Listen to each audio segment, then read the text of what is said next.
seek to find is a world that's mine. Need a place to hide. Will you free my mind? Following the lines of a world that's blind. In your eyes I see there's a place for me.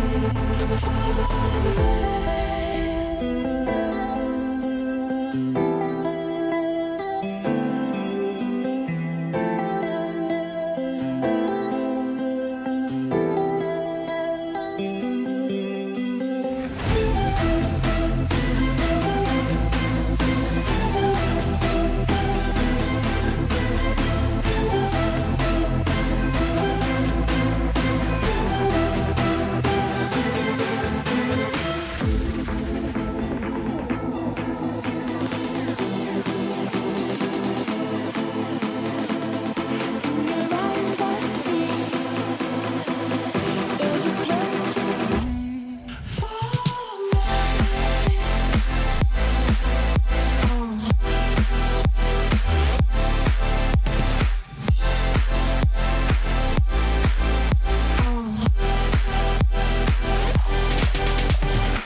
Rocket League Nation, welcome. Good morning, good afternoon, good evening, depending on where you're joining us. It is the Verizon Ultra Cup. I'm your host, F. Dot, joined here by two of my good friends, Cole and, of course, Achieves. Achieves, I see you at CRL, man. I miss you, but I gotta talk to my man, Cole. Cole, how have you been, my guy? We were talking about this before, and we were trying to figure out when was the last time you and I actually worked together. And I think it was in the online era. I think it was RLCS X, and we were on the B stream. F. You're the coolest man in the world. It's an honor to be graced by your presence yet again. Sheesh. What a throw. It's true. Let's be honest, everybody. Cool. Come on. It's true. I don't know if I can live up to that. Luckily, we've got a great show that'll fill in all the gaps that I don't necessarily nail. But Achieves, great to see you as well, man. We're, like I said, we get to hang out during the CRL. That whole world is moving forward. But right here on the big stage, this is really what's happening. We are day one here at the Verizon Ultra Cup. And I got a notebook full of stuff to talk about. What is it? What's in the notebook? Wow. It's just you prompted me with the notebook, and I was like, well, what's in it? This is like a game of ping pong. Achieves just pung it back to you. What you got, Hector? It is. Well, I have a whole bunch of stuff here. And I guess the first thing to talk about is really the big picture. So we're here, brand new year in 2022, teams working things out. We've got a major land that we're just coming off of, and we're continuing forward. Everything is all about kind of amassing these points together that you get in the different regionals, etc. And so why don't we just take a snapshot and see where all the teams land right now. The points standings as they are. G2 up on top, the General NRG at number 2, and Faze Clan here at number 3. I'm going to have to talk about Faze. You know what? Let's start talking about Faze right now, because they've been consistent, but consistently like third and fourth place. It hasn't been their time in the sun here, Cole. That third spot, you know, they've got to kind of move things forward. They do indeed, but just quickly before we talk about Faze, have a look at those points. G2, 2,423, 1 point, one singular point ahead of the General NRG in second. That is just fascinating that 2/3 of the way through the season, those two are so close. I'm going to be honest, F. I didn't know what you asked about Faze Clan because my eyes were just, I was checking. The consistent third and fourth place. They need to level up. They do need to level up. And the way to do that is to start defending just that little bit better. They did make a huge step forward in that regard at the Winter Major in LA. It was so much better to see them play that way. I can easily see Faze Clan being the top at the end of this split. Yeah, that's kind of the thing, because I agree, because Faze, like you look at teams that have been perennial third, fourth placers on live events and online events in the past. The biggest one, obviously, Cloud9. They eventually went on to win a world championship. So the pedigree of consistently pushing that far, you can definitely lean on and be like, okay, it's just a matter of time of having that one really, really solid weekend, and they can knock anybody off. So definitely agree there's a lot of potential for Faze. Yeah, of course, they're kind of ramping up still. Some roster changes up towards the beginning of the year. So, you know, maybe getting their wheels underneath them, etc. So all eyes on Faze for now. A lot of different teams, though, kind of jockeying for position. But of course, not just points on the line here. The Verizon Ultra Cup has its own prize pool as well. Numero Uno is going to be taking home 30 Thou Wow with 20 and 10, respectively, there for 2 and 3rd place. Show is 8,000, and everybody's going to get something all the way down to the 13th spot. At least you get $1,000. So this is the important thing to realize, is that as these teams are building up their points, they're also building up their coffers here, baby, and bringing home the big bucks. So everybody trying to get that first place, whether they have the big picture in mind or not. But I think we've set the table. Let's show you the competition. This is the bracket, like, We've arrived for sure. Yeah, we start things off in the round of 16. We had a lovely sort of qualifying period. Now, these are the squads. 16 teams going head to head. You do have a free life, double elimination. We'll get into that a little bit later. But for now, this is where we're starting. Round of 16. A lot of Rocket League, a lot of games. That's why we're here. So just a shout out to all of our friends out there in Rocket League Nation. All of these teams are bringing their own party. You can go to each of the individual team streams and follow along their games. What we're going to do here, we're going to focus on a game or two specifically, let the boys kind of commentate for sure. I'm going to keep an eye on everything going around and bring you all the information. So you can just park yourself here and follow all of the good stuff. The dulcet tones of Cole and Achieves will help us out in the early stages. Then we've got Jorby and Spaceman joining us a little bit later to kind of bring the noise for that for sure. But again, just a reminder, you can visit all of the team streams for sure. So with all that said, all these teams, all these games going head to head, Achieves, our first match, Energy versus Ghost Gaming. This is the one that we're going to focus on here. The general NRG has been, well, the general NRG. The past couple of results have been 1, 2, 2, with the most recent being a little bit of a slouch down at the major. And we do have to address that. But across the way, Ghost Gaming, on the other hand, this is a not a whole brand new team, but Rold is no longer on the roster. We've got Hoxer taking his place. And so we'll see how that one really works out. Achieves, since I primed you, I want your take here on NRG. Like I said, in the winter split, in the winter major, they kind of struck out. Is it a one-time affair, or do we expect that to happen again? Well, the interesting thing about it was kind of a poor performance in their group stage, 1 and 2 for once, and generally they tend to do really well. And then, of course, if they squeaked their way through, got into the bracket, and then they ran into the second place team Queso, and Queso was absolutely on fire. So it's kind of a tough toss-up for those. If what side of the fence you sit on if you're NRG. It's like, did they underperform? Did they kind of just get unlucky with the bracket draw? Tough to say. Really going to have to nail that down here with this upcoming regional, see how they do.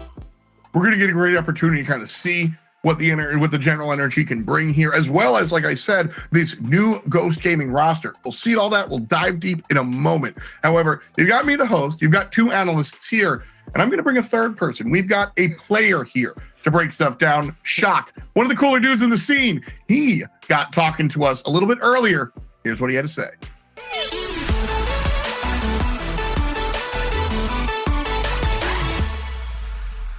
Our recent roster change feels really, really good. Hoxer meshes really well. He does a great job kind of facilitating our offense, which we were kind of lacking. He just makes you feel like you're going to win all the time. I'm really happy to have him on the team. He brings a great vibe, a great energy, and he does everything we kind of wanted. It's just raining down. Whoa. Speaking of, Hoxer from the skies, double tap for 5. What is that? We've improved massively. Kind of just the steps we've taken already and playing up and above some of the other teams in like the 6 to 10 range in North America has been very noticeable right away. We're really kind of hoping to bring it also to the major teams. But yeah, our improvement has been very noticeable, very fast.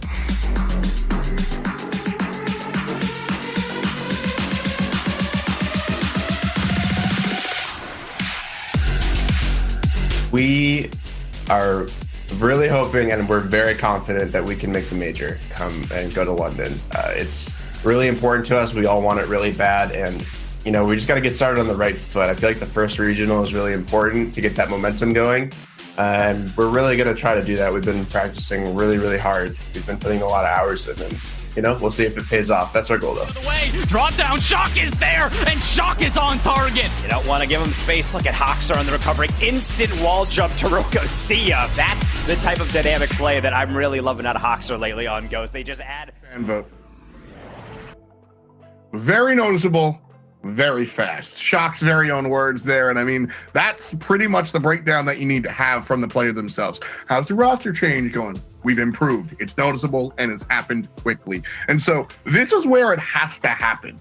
Energy right here, like we said, coming off of a poor performance at the Winter Major. Is it a fluke? Is it not? Who knows? But this is the best chance for a team like Ghost to kind of get in there and get things going. So we turn things over to you guys here for the Verizon fan vote. I kind of want you guys in the chat, your opinion. Hashtag NRG if you think the general is going to be able to line up, or hashtag GG if you think it's all GG for Ghost Gaming. I talked to Achieves earlier on. Cole, now it's your turn. Energy, Ghost Gaming, floor is yours. Yeah, I think you asked earlier on about what happened with NRG, and you have to remember that they were 1 game away from beating Queso, and maybe they would have gone on their own lower bracket run. We're not quite sure. I think what's clear is that the shock, pun not intended, of not coming up against not against a crowd, with a crowd behind them in Los Angeles has lit a fire beneath NRG. I think they are going to come out all guns blazing we are going to see the best version of NRG that perhaps we have ever seen in this split. I fully believe in these guys with a new burst of life behind them. So unsurprisingly, I think they're going to win this one. All right, so we've got an energy lock in here for our man Cole. Cheese, we chatted. What is your official prediction? Lock in. I think I also have to pick NRG. It's a lot of really solid points from Cole, and I'm always prone to the teams that have, stayed the course, and generally NRG always tends to stick together, come back a little stronger. I think I really want to see Ghost Gaming prove themselves, especially before I could pick them against one of the perennial, nigh unbeatable teams in North America. So Ghost, I think there's a lot of potential, but can I pick them off the bat? I don't think so. It's a tough start, isn't it, for them? Like, this isn't the team you want to come up against in your first appearance as a 3 in the RLCS. At the same time, I'm going to keep going back to that winter major because there's two sides. What Cole said absolutely could happen. Listen, man, we shouldn't have been there. We made all the mistakes. We have to come back with a vengeance. Or you're a little stuck in the mud. And the flip side of it, of course, right now we're talking all emotion. If I'm Ghost Gaming, I'm sitting here, listen, Lion Blaze, Shock, Hawkstar, this is a top tier team. You look at this team and go, all right, energy, maybe this is our moment. Maybe they come in extra juiced up, expecting they've got to prove themselves, expecting the energy stumbled last time around, expecting that they have to go and tumble this. You heard no blood. We are looking for that. Exactly. This is a top tier team and they know it. So I'm going to go Ghost Gaming, but it's, I won't be overwhelmingly surprised if it winds up going 5 and I wind up on the other side. You're a nice 55-45. Pretty much. Chat, on the other hand, yeah, nice 79-21. Unsurprised. Again, like Achieve said, Ghost Gaming is the unknown variable for sure. So we don't know for sure how that one's going to go. 22% of you guys back in the black and white. We like the idea. Game 1, the Verizon Ultra Cup starting now.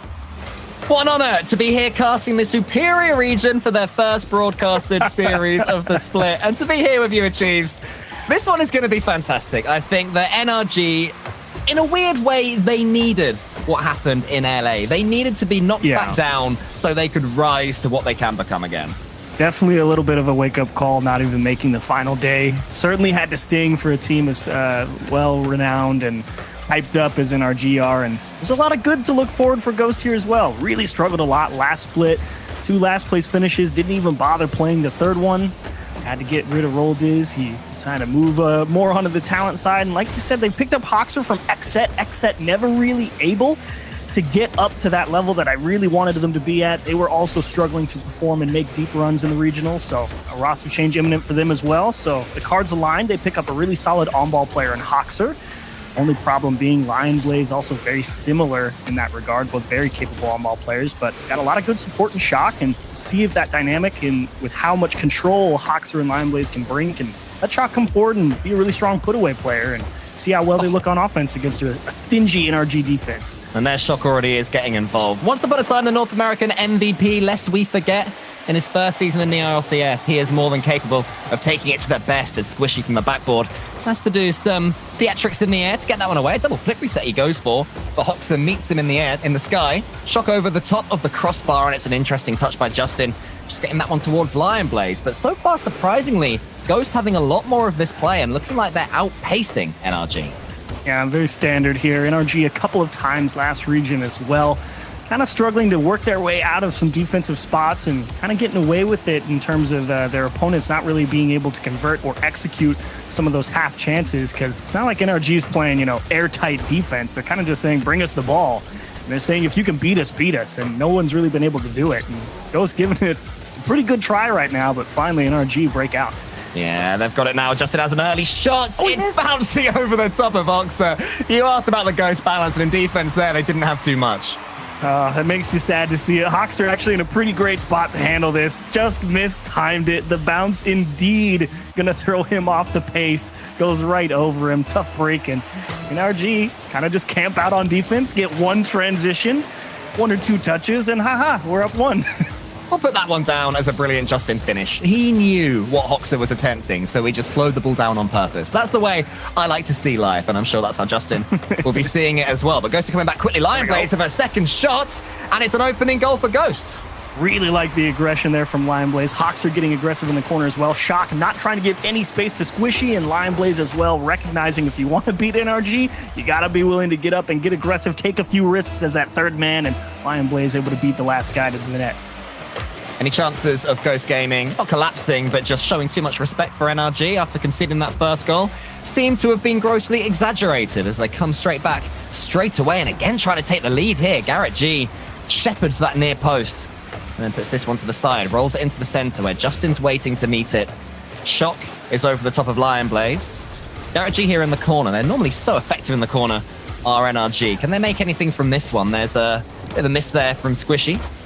Just into the sky is met by Hoxter. And one thing that I would say about Ghost Gaming is they are challenging NRG so quickly, time and time again. NRG, they're going for these solo plays, wanting to have the ball all for themselves, but Ghost Gaming aren't letting them. You can see there, Hoxter, he missed the ball. He wasn't first to it, but he was backed up so well by his teammates. But this is where NRG can show some more power themselves, and they have a little bit of time in their opponent's half, trying to get that first touch going and find the ball, really get control of it, scoop their cars underneath it and flick it somewhere dangerous. Here's Justin trying to beat his opponent again, but it's met in the sky again by Ghost Gaming. Shot towards Lion Blaze there. There's a nice pass, but Garrett G rising up fast again. So it's still Ghost Gaming desperate to make a statement in this series. It's a really good opening game for them. You know, this is full pressure, double elimination, only 2 lives in the entire thing. You lose once to NRG achieves, and you're basically already on tournament point. Yeah, definitely not one you'd like to be in, but currently I actually really like what Ghost is doing. Lion Blaze really going to put Squishy in the blender, and what a shot. Great execution on the transition. This is what we love to see, the control from Hoxer, able to chase that one all the way past the midfield line, and Squishy knowing he was in the one-on-one, and Lion Blaze, so solid. Excellent redirect into the top left corner away from the defense, and Ghost, late lead in game 1. What do you got in the tank, NRG? They've got plenty. They have got plenty, but they've only got a minute to show what they can do. Justin's on the ball here. Lion Blaze beats him again. Ghost Gaming, so much pace. Really making NRG struggle. Garrett G with a wayward touch. You know, time is beginning to run out. You want to see him make a bit more use of the ball when he has it. That's more like it onto the backboard there, but it's won again. The speed that they are all showing Ghost Gaming as Hoxter goes around that one is going to beat the NRG defender to it. Shock just sends it forward. This is okay from Ghost Gaming. They're making things awkward for NRG, as you say. And NRG need to play their way out again. Yeah, the big thing for NRG really going to be keeping themselves close to the ball, making sure that they're the ones in control the final 30 seconds here, because, you know, you look at all that pace that Ghost Gaming are putting on. It's all about how they approach those challenges. Can they stay next to it and keep trying to make plays? Lion Blaze is going to catch this one 13 seconds away. What a start this could be for Ghost Gaming as Shock sends it forward yet again. NRG not able to do anything with the ball. They haven't really been able to all game. This one's surely going the way of Ghost, unless he's Squishy. He has got boost. He's got 2 passes to look for. Garrett G is one of them. He's following it up. Can he break Ghost Gaming hearts? Not with that touch there. And it's Ghost that take game 1. Hoxter recovering from the awkward first goal that he allowed on net with a solid slam into the floor to close out game 1. Excellent look here for Ghost. Really love what I saw here. I love the aggression. I love their ability to really put NRG through their paces on defense. And you gotta love the start. They said they improved massively. I'm gonna say that that's a pretty solid game 1 win. I like it. F-top, mate. I mean, other games have been going on at the same time as this. Any big results in the opening games? Well, we're still early on. We're absolutely still early on, and I'll be honest. A lot of the results that you might have expected, we're kind of seeing. You know, G2 over Friends. We've got version 1 doing pretty well against All Mid. But I want to bring attention to Envy Complexity. So Envy just has benched Turbo. That's a big deal. Illusion's been alongside for the ride for a while. It was neck and neck. Game 1's over. Went to overtime. Went to Complexity. This Envy team is not struggling. They look good. However, this is Complexity's moment, I think, and I think a lot of people, Envy fans here, have their eyes glued across the league. Like I said, it's early. A couple of predictable things going on, but I wanted to bring the Complexity Envy situation up because the 4-time world champ is sitting on the bench watching Illusion. So we'll jump back in here into game number 2, but Ghost taking the dub. I'm just saying. Yep, you believe. You're looking good at believed. that. You are looking very good, and Ghost Gaming are looking great as well. I mean, Achieves, your biggest question was how can Lion Blaze and Hoxer work together? They're two players that love the ball. They love dribbling, keeping control of it, you know, so a very 1v1 play style. But they were making some passes together. There were some redirects. They are looking solid between themselves as well. Yeah, and that's really the biggest question whenever you get really two excellent controllers of the ball is how do they kind of divide that process between them. And game one was an excellent showcase of what they're capable of, and you can already see here in game two NRG trying to increase pace of play as well, because they realize they're really getting put through the ringer, and they needed to be the ones first to do a lot of these touches a lot more if they want to try and find some success against how Ghost is playing. And Justin going to do just that, take away a shot from Lion Blaze. Keeps his momentum going as well, does Justin, so we can get that next touch as well, trying to put it over the top of Ghost Gaming. They are continue to meet this ball right in the center, never letting it even dare go to their half. When they have the opportunity to pass, they are taking it, looking for each other every single time. Lion Blaze just smushes it against the backboard there. It's followed up by Hoxer. More good play by Ghost Gaming. This is where NRG need Justin to really take control of this thing and wrestle it back into the blue half. Yeah, really nice reads there from NRG on defense. Definitely aware that they had a little pace, but now's where you really got to make the money. You got to take the ball back, and unfortunately, Shock has worked his way through. Justin is also tied up. Garrett G one-on-one, and just enough. The shot not hard enough to get through. Oh, there's more, though. More challenges, more shots. Another one comes in. Squishy saves it. Only as far as Shock. Look how much time he's got. About 10 feet away from the NRG goal line, and he's still able to take a touch and go for an air dribble. A nice pass from Lion Blaze, but nobody was there anymore as Shock rotates back. NRG keep it at 0-0, but just about achieves.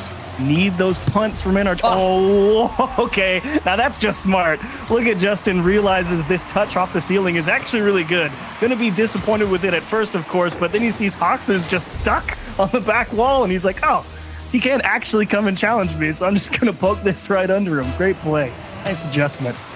A similar story to game one, where it's Ghost Gaming looking all the better, but NRG having that little bit of quality to give themselves the lead. Last time they couldn't do anything with it, but this time they've got Garrett G dancing in the sky. Justin shoots it wide, and maybe we are just starting to see NRG warm up and reveal their true selves. It's all them at the moment. Squishy rotating with 0 boost. Still winning it cleanly. And Garrett G flying in now, and now we have a complete opposite story. It is Ghost Gaming that are camped back, but as I say that, Lion Blaze an attempt for a double, and Garrett G saves it off the backboard.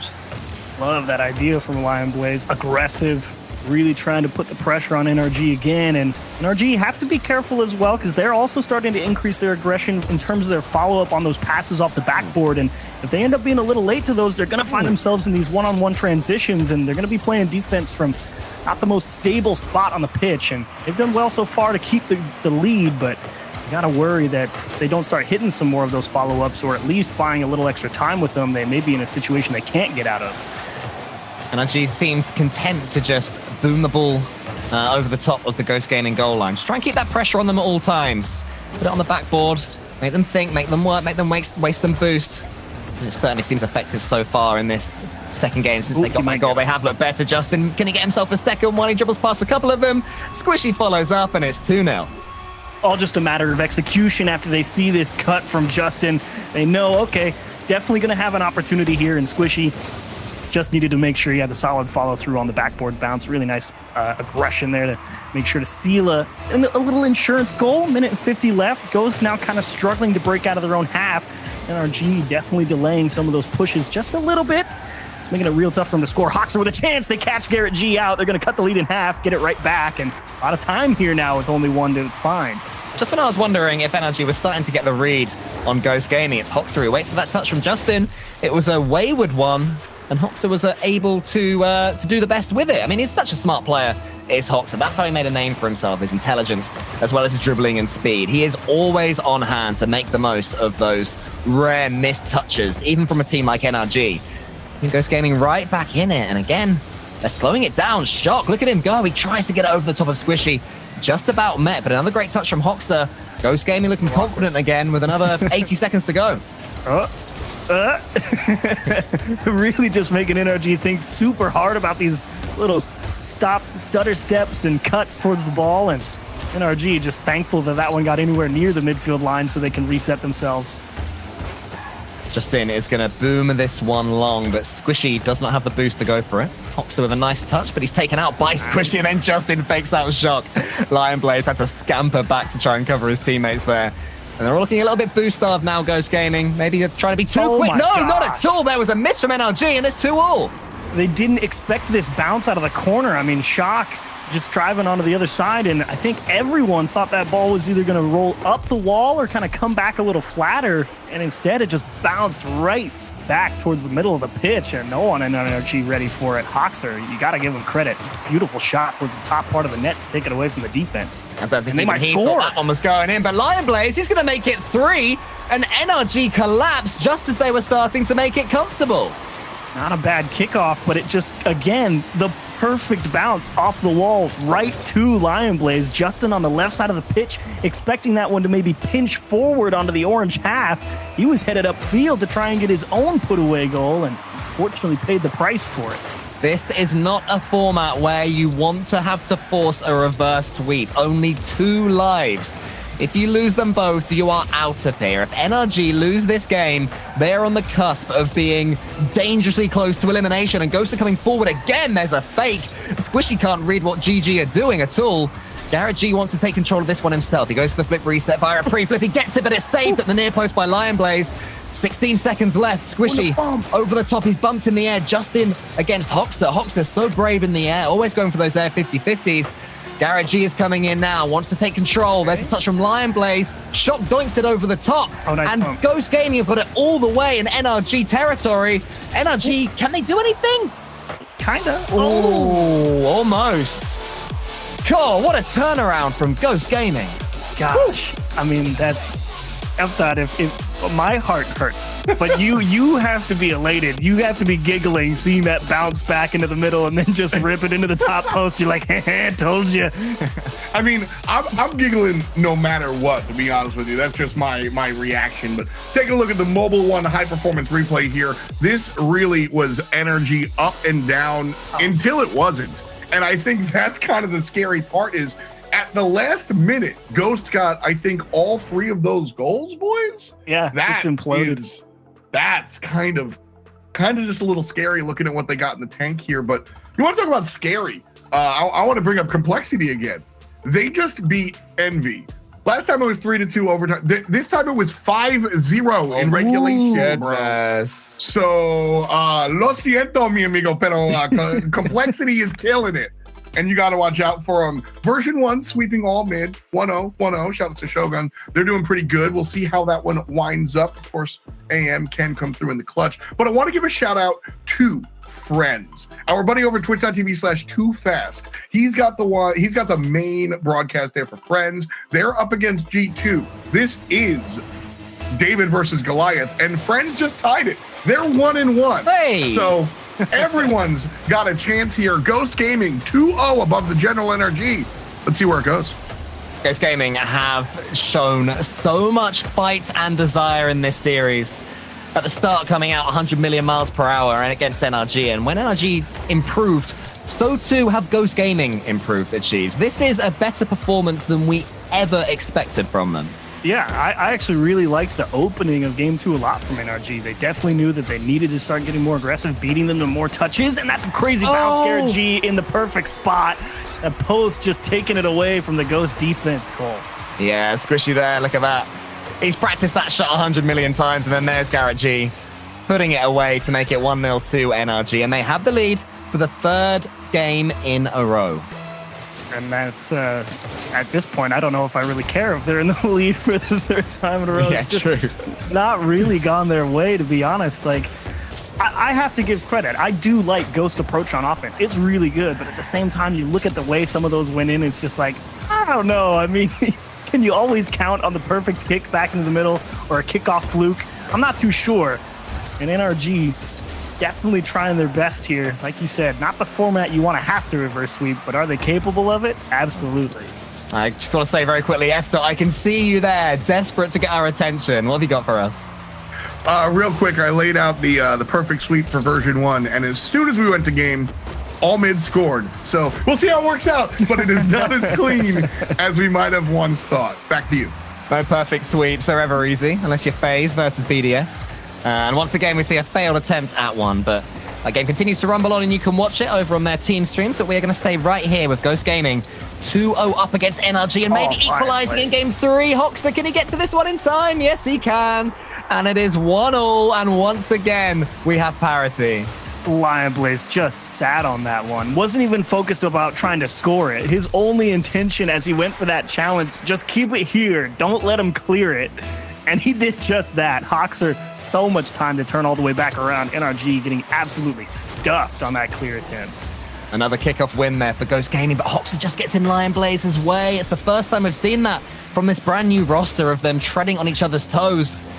Just trying to get a little bit rushy, perhaps, Ghost Gaming. This is where winner's tilt comes into play, where you start to think, we actually have a chance at doing this. And suddenly everything that's been working, that calmness that you've had in your game up to this point, can just start to be lost. So Ghost Gaming have to be careful, but that's not the case with them.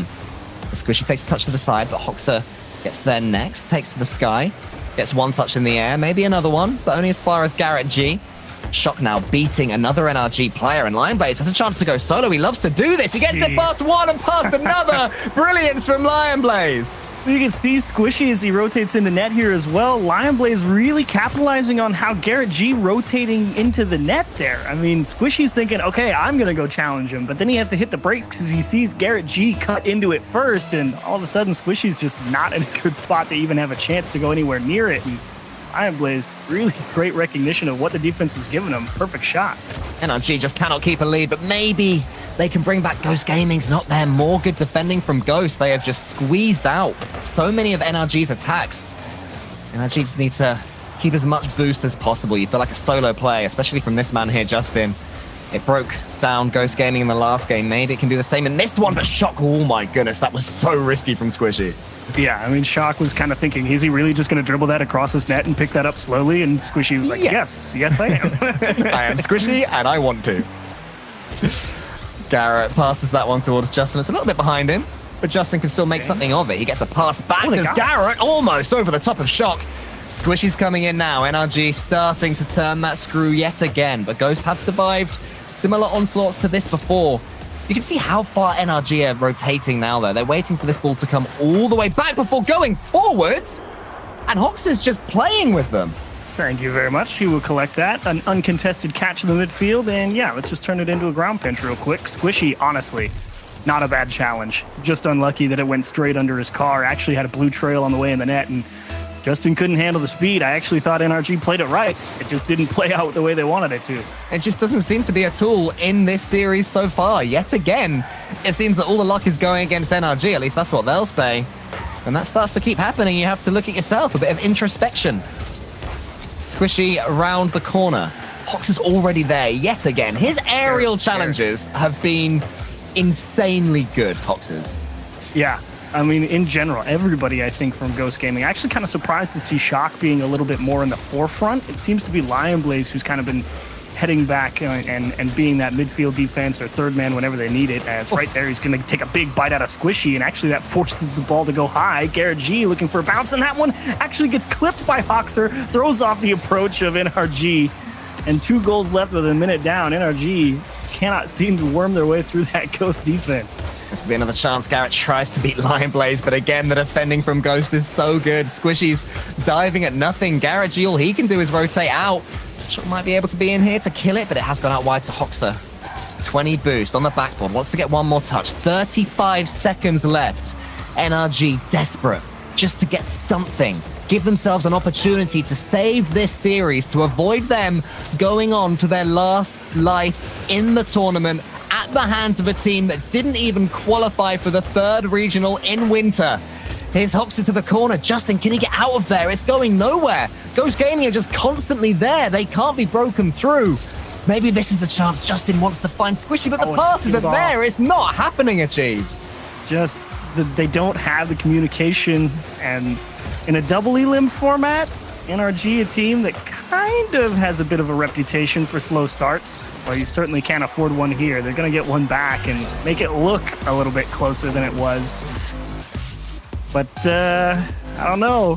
They may be a little too used to the group's cushion. They may find themselves making an early exit here in Regional 1 if they don't get it together quickly. That's a tough loss. Is it a fluke, or did, NRG just not play the way you think they should? Again, you have to be your own judge, and I think it's a little bit of both here. I think Ghost came out definitely, like you said, 100 miles an hour. Yeah. And did not slow down at all. And NRG, try as they might, just weren't up to it. Whether it be the challenge game not going their way or not really being able to execute on that classic beat the man offense for whatever reason, outclassed here. I got to agree there. I take a look at here, and I think it's the candle burning at both ends. Any of these variables kind of by itself. Ghost Gaming with a new roster, that alone, I don't think is enough to do it. Energy coming off of a poor performance at the major, I don't think that's enough to do it. Ghost Gaming needs to prove themselves. But with our powers combined, this is Captain Upset, baby. Upset. Anytime Energy lose, I think you're allowed to use the term upset. But I do think this Ghost Gaming roster is I don't think this is a crazy outcome, guys. 3-0? All right, that's a bit much here, Cole. But Ghost Gaming beating the General NRG, I don't think is out of crate. I don't think it's insane. No, it's not insane by itself and in and of itself, but I think the way they beat NRG looked completely lost, certainly in the latter half of that third game. There were passes that were going nowhere. There were awkward rotations in the center with no boost, and they'd just be directly underneath the ball, and they'd be thinking, oh, what do we do from here? Meanwhile, Ghost Gaming have taken it over the top of them, and suddenly it's yet another attacking chance from them. Let's be honest, that was an ugly performance from NRG, but that takes nothing away from Ghost because, Achieves, you were asking about their synergy, and it was there. Yeah, I was always kind of wondering, how do you have two players who just command so much of the pitch on their own really find a way to work together? And they did an excellent job doing it. That's always the biggest question for me. And they definitely have a really strong foundation, it would seem. So it's good to see them starting off nice and strong here. High quality win. Like we said, kind of a poor draw if you're Ghost Gaming, but you're ecstatic with how it played out. As taking a look at some of the other matches, this is the Complexity Envy one. As of course, as soon as I say that, we cut over to the Oxygen and Charlotte. That's okay. Never be specific. That one's been back and forth. That one's been a little bit fun to watch for sure, back and forth. The Envy Complexity one, Envy actually does wind up winning game 3 just barely. So they do stretch their series out a little bit longer. Back and forth forever between G2 and Friends. So Friends snuck that win. Oh. G2 responds 5-0. Right now, Friends are up 3-0. So that G2 Friends matchup is insane. But taking a look at the one we got the gander on right now, Complexity Envy. This one has been spicy. Envy's playing well. So is Complexity. And it's been fun to watch. I'm actually really glad. Go for it, Cole. I was going to say, it's nice to hear the sentence, Envy is playing well, because I love the team. I love what they represent, solidity. Well, they played well in game 1 and 3. Let's put it that way, okay? Okay. That's good enough for me. That's better than Winter right there. Facts. Well, Envy also, doing some things in the wings as well. Like I said, this Turbo Pulsa situation with Illusion. Illusion was the substitute on the squad. So there is some sort of already been there, but just seeing Turbo not on the field is crazy to me. That's the wild thing for me as a longtime Rocket League fan, and it's working, and I don't know how to feel about that, boys. Well, it was always the question, right? He had this the aura, the unbeatable aura of he joined your team, then you made the World Finals, and you probably won, and that was true for a very, very long time. And I can't say that I'm too surprised to see Envy take a shift in the wrong direction, because they started taking a big downturn, and so they had to make the most reasonable switch they could. And like you said, you eventually got to figure out how you want to proceed. And right now, Complexity, I was about to say that you guys are happy Envy's playing well. I'm happy Complexity's playing well. Forgotten team, aren't they? Yeah, it's like they come out there during the first split, and it's like, bam, punch North America in the mouth. It's awesome. And then we get into winter, and it's like, what happened to complexity? There's also and let me bring out my Apple box real quick because I got to get on a soapbox real quick. But listen, complexity coming into the fold with North American teams, they were never supposed to be number one right off of the rip. This was absolutely the story woven to you by all the headlines and all the fans on Twitter and Reddit. But realistically, they were supposed to come in as a middle of the pack team and work their way up to eventually be what we're seeing now. This fits the timeline. This isn't that crazy. And so here, making their way to the next major, this is where I expect to see them show up and they're doing it. So they've done the right thing in a slightly wrong order. They were too good at the start and they confused us all and we lost the narrative that we'd built up for ourselves. I understand now. Thank you for putting that into perspective. So wait, just so I'm aware, what's going to happen with complexity this split? Are they going to get fifth or are we talking second, third for them? I mean, hope and reality are two very different things. No, in your narrative, I mean, in your book. Realistically, I think somewhere in between. I think they make like 4. You know, I think that is a realistic goal for them, and there are a lot of speed bumps along the way. Seeing the general energy fall down early is a good look if you're Complexity or one of their fans for sure, because these are the insurmountable teams that are going to stop your freight train of emotion theoretically.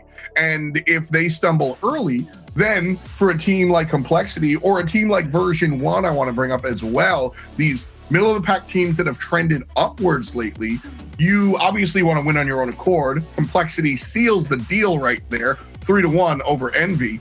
But you also if the top teams stumble a little bit, you're not going to complain. So I think this is a moment for all of those middle of the pack teams to really start getting excited about what the potential is. On to Charlotte Phoenix versus Oxygen here, Chiefs. What you looking at? That's the thing. You talk about middle of the pack teams, and for me, it's kind of the old hot and cold of Oxygen. That's how I view them. It's like, ooh, they came in with Gimmick, and I was like, wow, they actually look a lot better than I thought they would. And then they kind of tapered off a little faster than I would have liked. So seeing them in here, just going to take a real late lead. That's going to hurt Charlotte Phoenix, of course, but definitely they've been giving them a good run for their money. So I'm curious to see how Oxygen fares in a double elim bracket, because, it's kind of they can either pop off and, upset somebody in the lower bracket, say if they go play NRG in some, I don't know how the bracket shakes out, but if they went down to the lower bracket and they ended up playing NRG, I totally believe if Oxygen was playing well on the day, they'd knock out a team like NRG. And there's a world where double elim, there's a world where double elim can really favor a team like Oxygen. Agreed. Where, you catch lightning in a bottle, you've only got to beat some good teams once or twice, and voila, you win. There's not much room for a slow start in this new format, which is absolutely brilliant. And I think that you're speaking about NRG, they are going to learn that quickly. And Oxygen are indeed one of those teams that the people expected more when they first got together and they had some good results. I think a lot of people thought it was between them and Version 1. Obviously, Version 1 of the team that ended up taking that mantle and making it to the major and doing so well at the major as well. They really did themselves proud over there. And I think teams like Oxygen Esports and also Ghost Gaming, now they've brought in Hoxer, they will be somewhat frustrated at V1, thinking that should be us. We should be that team that have upset the apple cart and now everybody's talking about. So I think that has really opened up the theory that everybody has in North America of it could be us, which had started to go as it was so established. Sure. Yeah. And Version 1, I think the difference between this Oxygen and the Charlotte Phoenix team, for what it's worth, is Version 1 have actually put up points on the major stage. Now, obviously, they fell down to Faze last time around at the actual literal major, but Oxygen and Charlotte Phoenix are the teams I all in on in close qualifiers. They are the best teams in close qualifiers. You'd believe them, yeah. But then once we get here, they really struggle to find their footing. Version 1, and it is a 3-person game for sure, but beast mode is the X factor on that purple squad. And I look at Oxygen and Charlotte, and I look at Beastabonium for sure. And that's why, Charlotte Phoenix theoretically might have a little bit more juice, because like you said, with Gimmick coming in here for Oxygen, these are the guys. I'm looking at Gimmick on the left side, Beastabonium on the right side, but it really seems to be, equally matched squads going head to head. So this is a very interesting matchup. I do, however, I'm a little trepidatious about the future for those two. As you should be. There's nothing set in stone for anybody who you can't confidently walk in and be like, yep, top 4. And that's kind of how it always has been in North America. That 4, 5, 6 range is always just a grab bag of who do I believe in today. And right now, you got to be thinking, G2, what's going on, guys? You just want to make it. Why are we in game 5 against Friends? What's going on?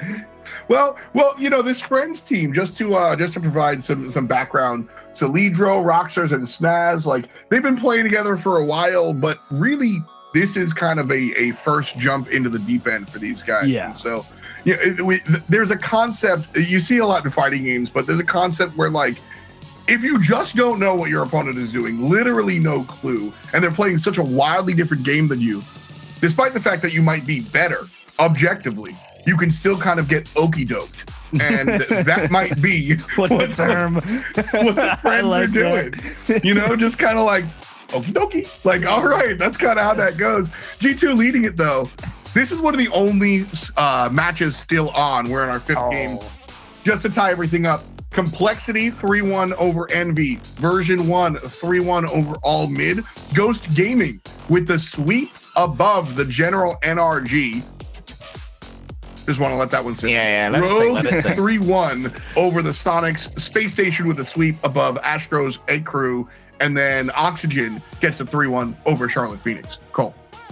It's pretty much, apart from Ghost Gaming, fairly close to what we expected there. I think the Complexity, I agree with you, because I've been thinking about them. They haven't been mentioned at all in the conversation between the Major and what's going to happen in this split. They do seem to be the forgotten team, and I think they're going to quickly make themselves remembered again. And a good start against Team Envy is down to what we expected here. I mean, obviously, if Friends win this 5th game, that will become the upset of the round. Chaos right here. in the double elimination. That's where, oh my God, yeah, I didn't think of that. Imagine that, you get dropped down, you're like, okay, we can start to make a bit of a run.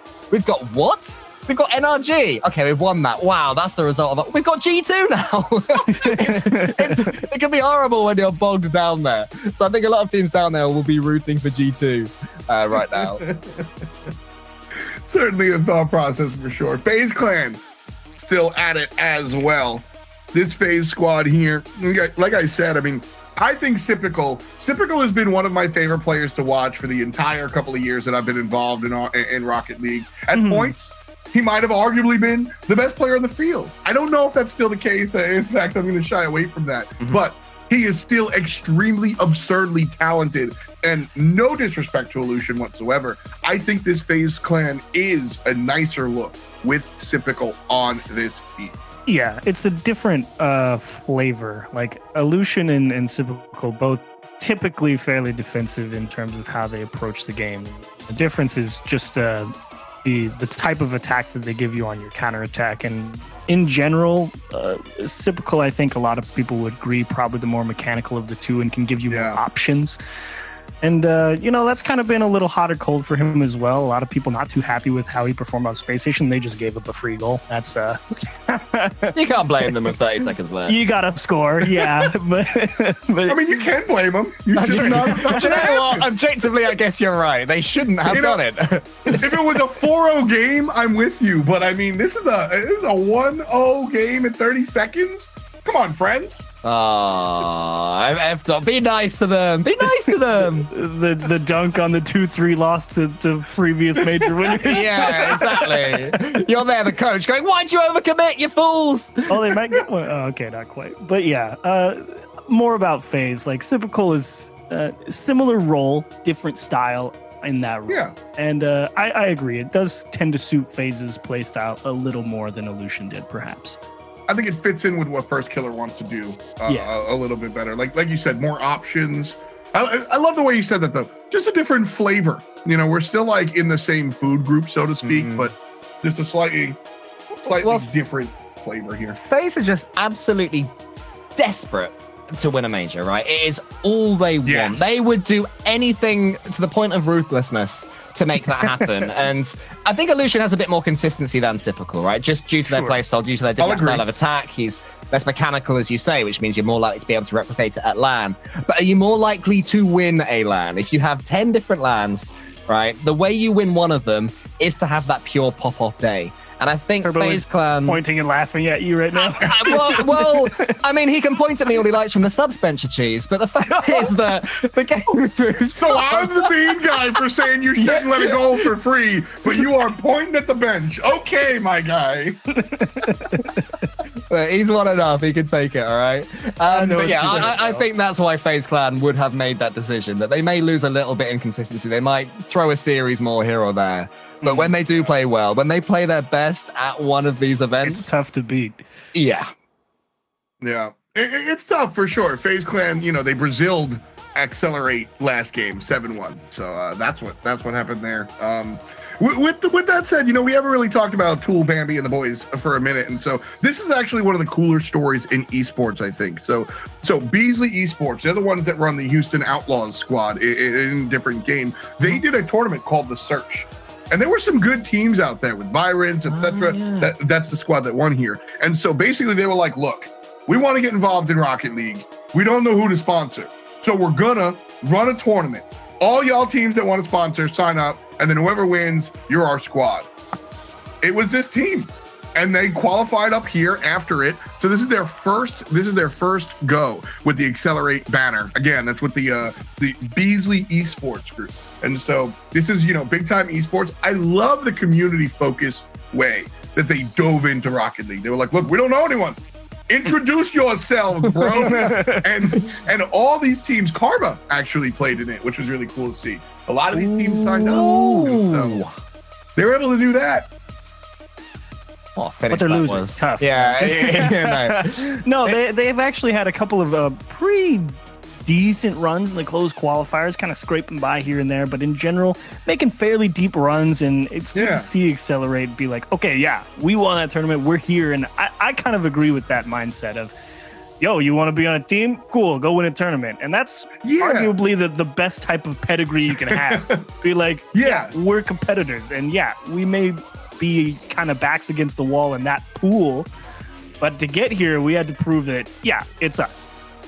They've also been playing together for like 3 years. Long time. Tool and Bambi have been playing together for a long time. J-Bot joined them in 2020. That's still 2 years ago. Wow. They made a couple of regionals as well. They made the regional number 3 in the fall, right? So this is a squad that, very much the definition of a bubble grinder team. Unfortunately, at the buzzer there, FaZe puts the third one in and secures the third game. So just like that, FaZe Clan are able to tackle down Accelerate, but I'm here for it, man. Like, you see them in their jerseys. This is a real team. I really want to see more of Accelerate for sure. I believe I'm stressful, man. That was round 1 of the upper bracket. I'm just like, oh gosh, people are going home. Like, oh man, I need a moment. Yeah, okay. Fun stuff across the league. Like you said, a little bit of some predictable stuff and some completely unpredictable stuff. The general NRG finds themselves on the bottom side of the bracket. We find ourselves on the top side of a break. We'll be right back with the Verizon Ultra Cup after this.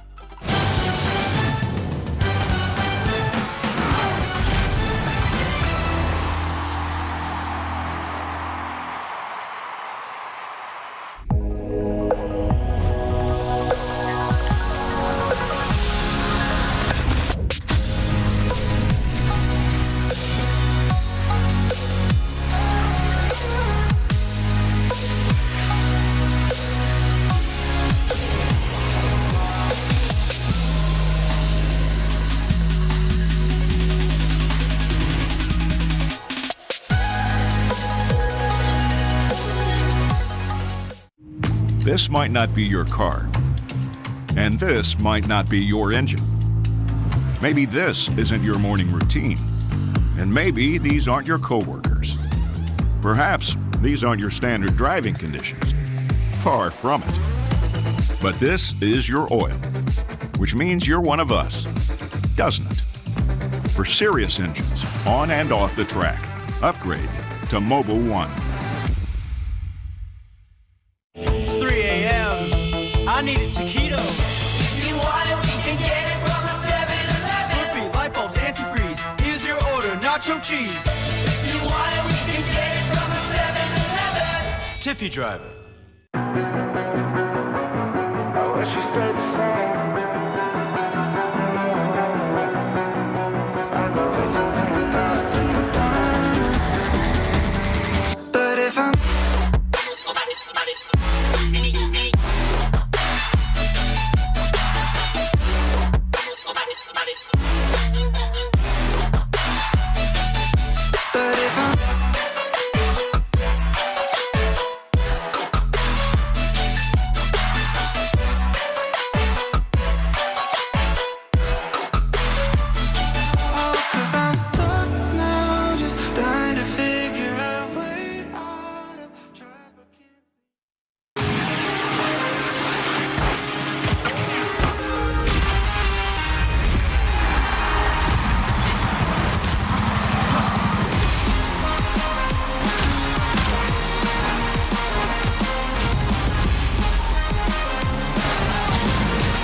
play at XSET because it's just a new environment, you know, new place, new beginnings.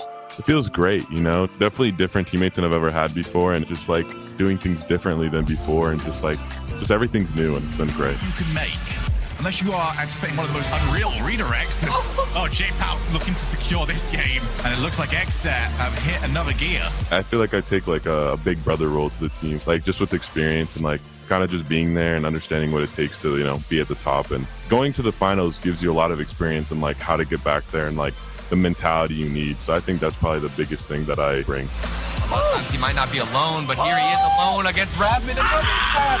Rapid has done it. The man, the myth, the legend. I definitely feel like the roof is higher. Like there's a lot of like issues that are solvable so much faster. On other teams, it's been like, you know, weeks, months, like to solve them, but every day getting better. Things that I never knew were possible, and like the direction that we can go is a lot different. We're grinding hard.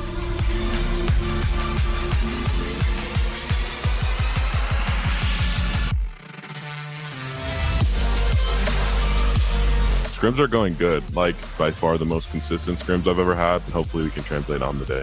All of us are like super confident, like ready for this regional and potentially going for Worlds. We can do that if we make the major. So just trying to make the major, that's the goal.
this might not be your car.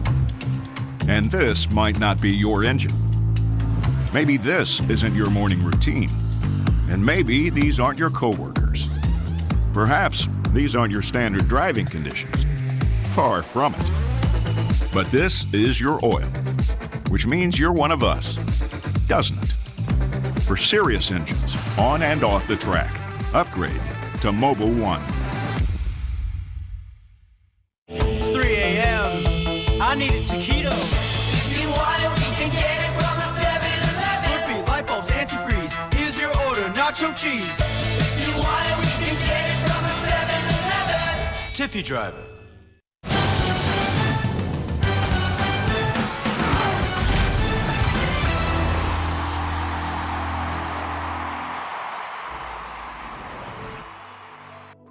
What up, demons? It's your boy. Welcome back to the RLCS, and I am here with my friends Cheeves and Cole. You good, bro?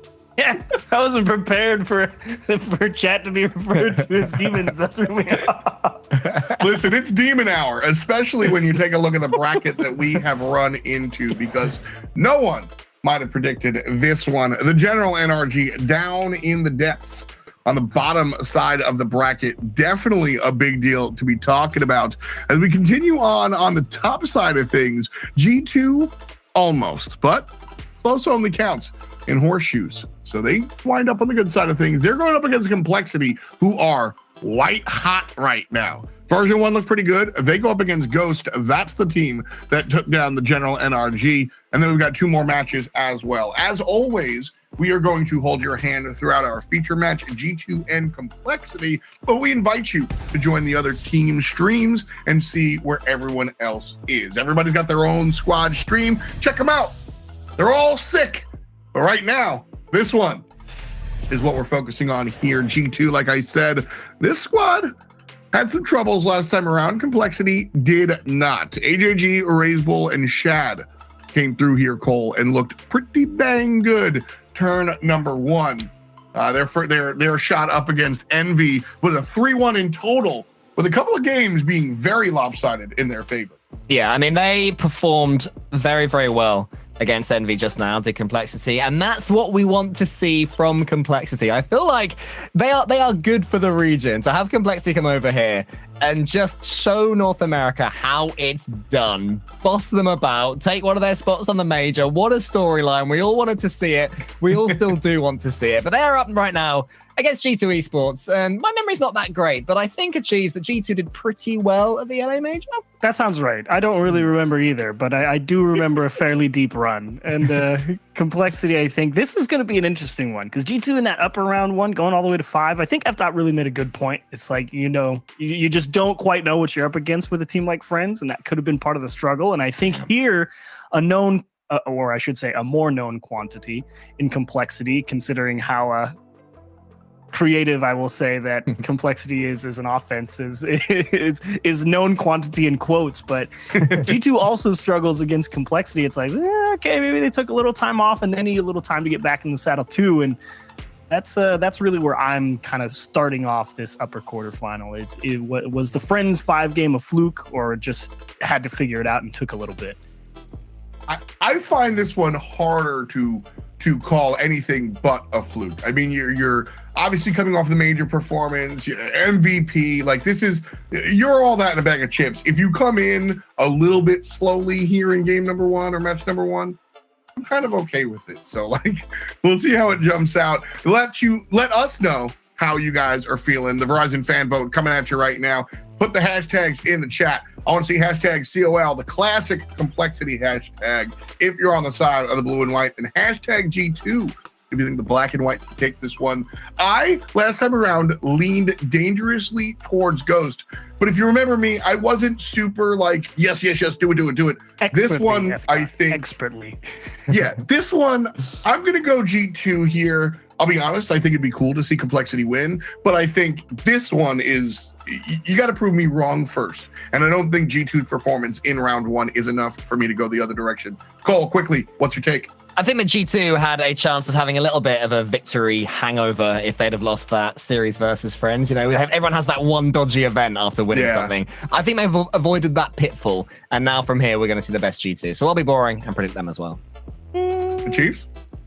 Yeah, sure. I guess I'll bite. It'd be stupid to use different logic for G2 complexity than NRG Ghost. So, different sense of complexity, kind of trying to reclaim a top spot North in A. Okay, prove you can take it from G2 before I say you're going to do it.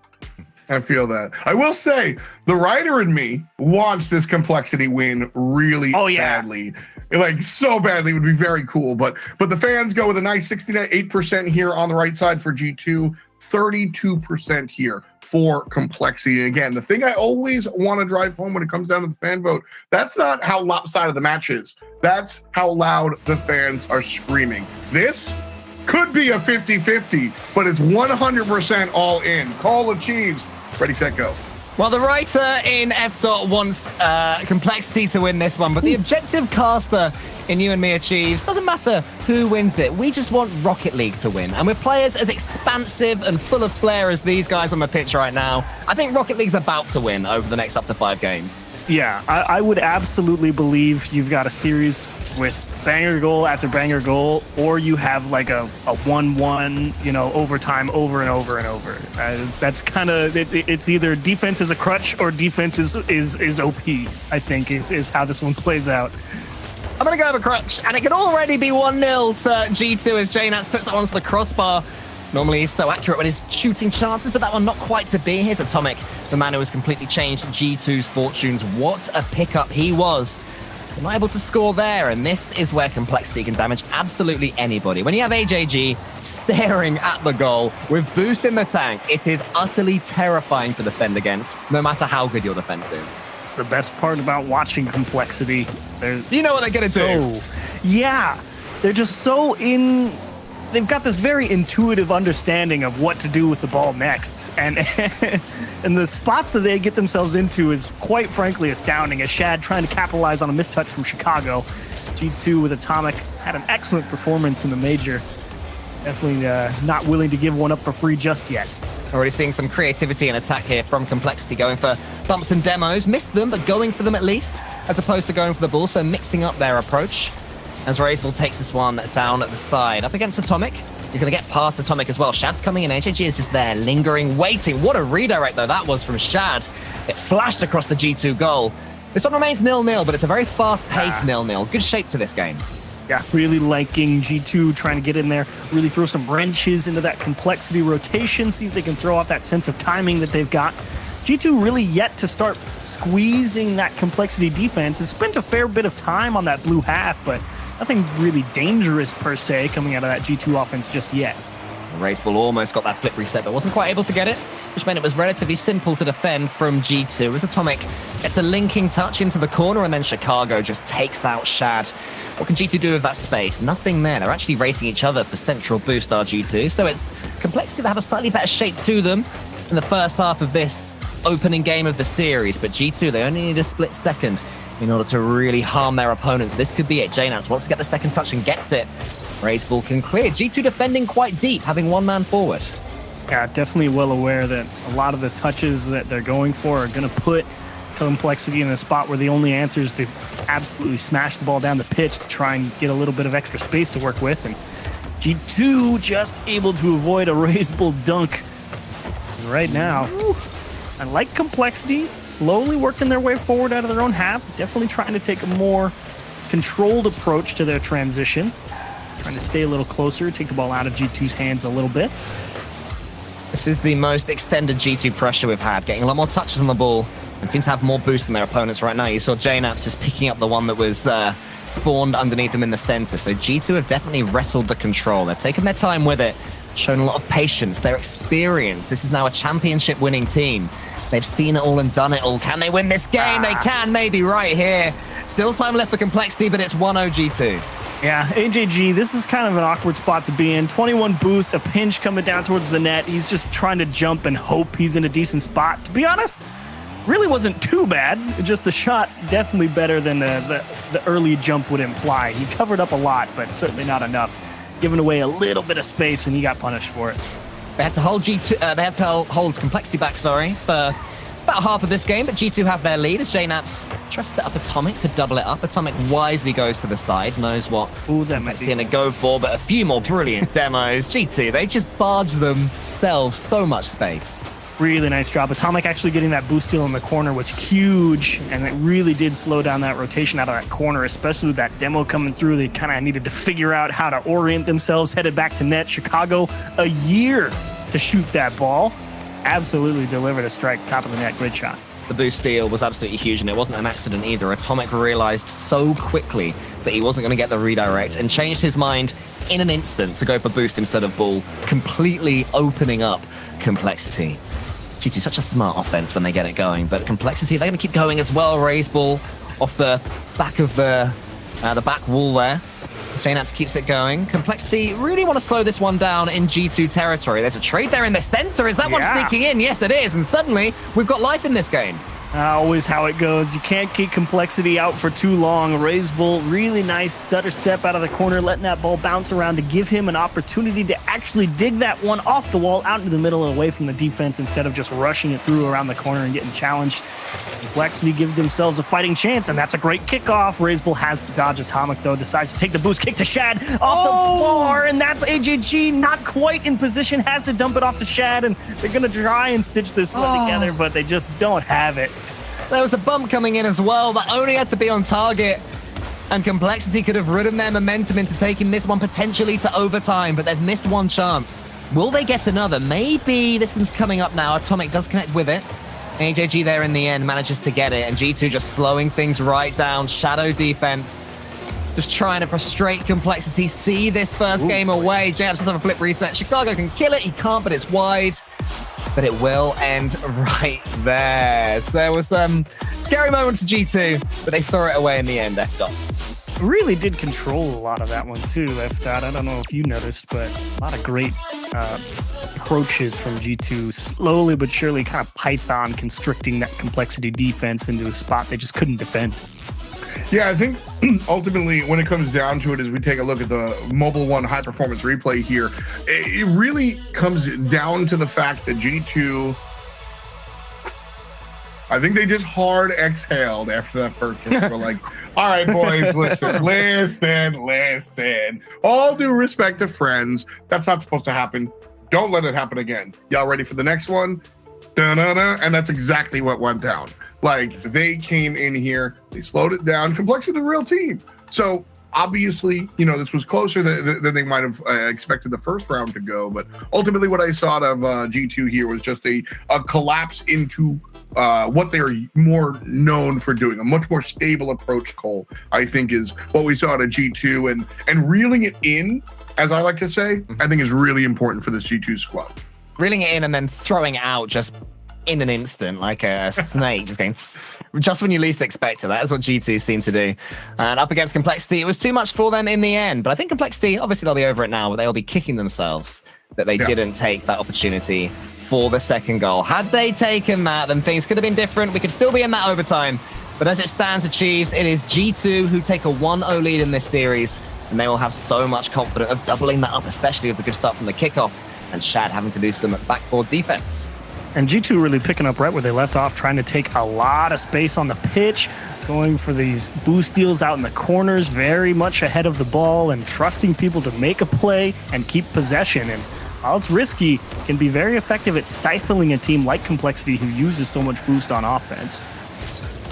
Chicago out wide. Can I be the first to say, by the way, welcome back to lovely Aquadome. I've missed this map. It's absolutely beautiful. There's stingrays everywhere. Yeah, exactly. It's not, it has to be said. It is a thing of beauty. Some amazing moments have been on this map. The Dignitas Vitality overtime from Season 8, that was on Aquadome. You know, will there be better moments than that going forward? We'll have to wait and see. Maybe they'll come in this game.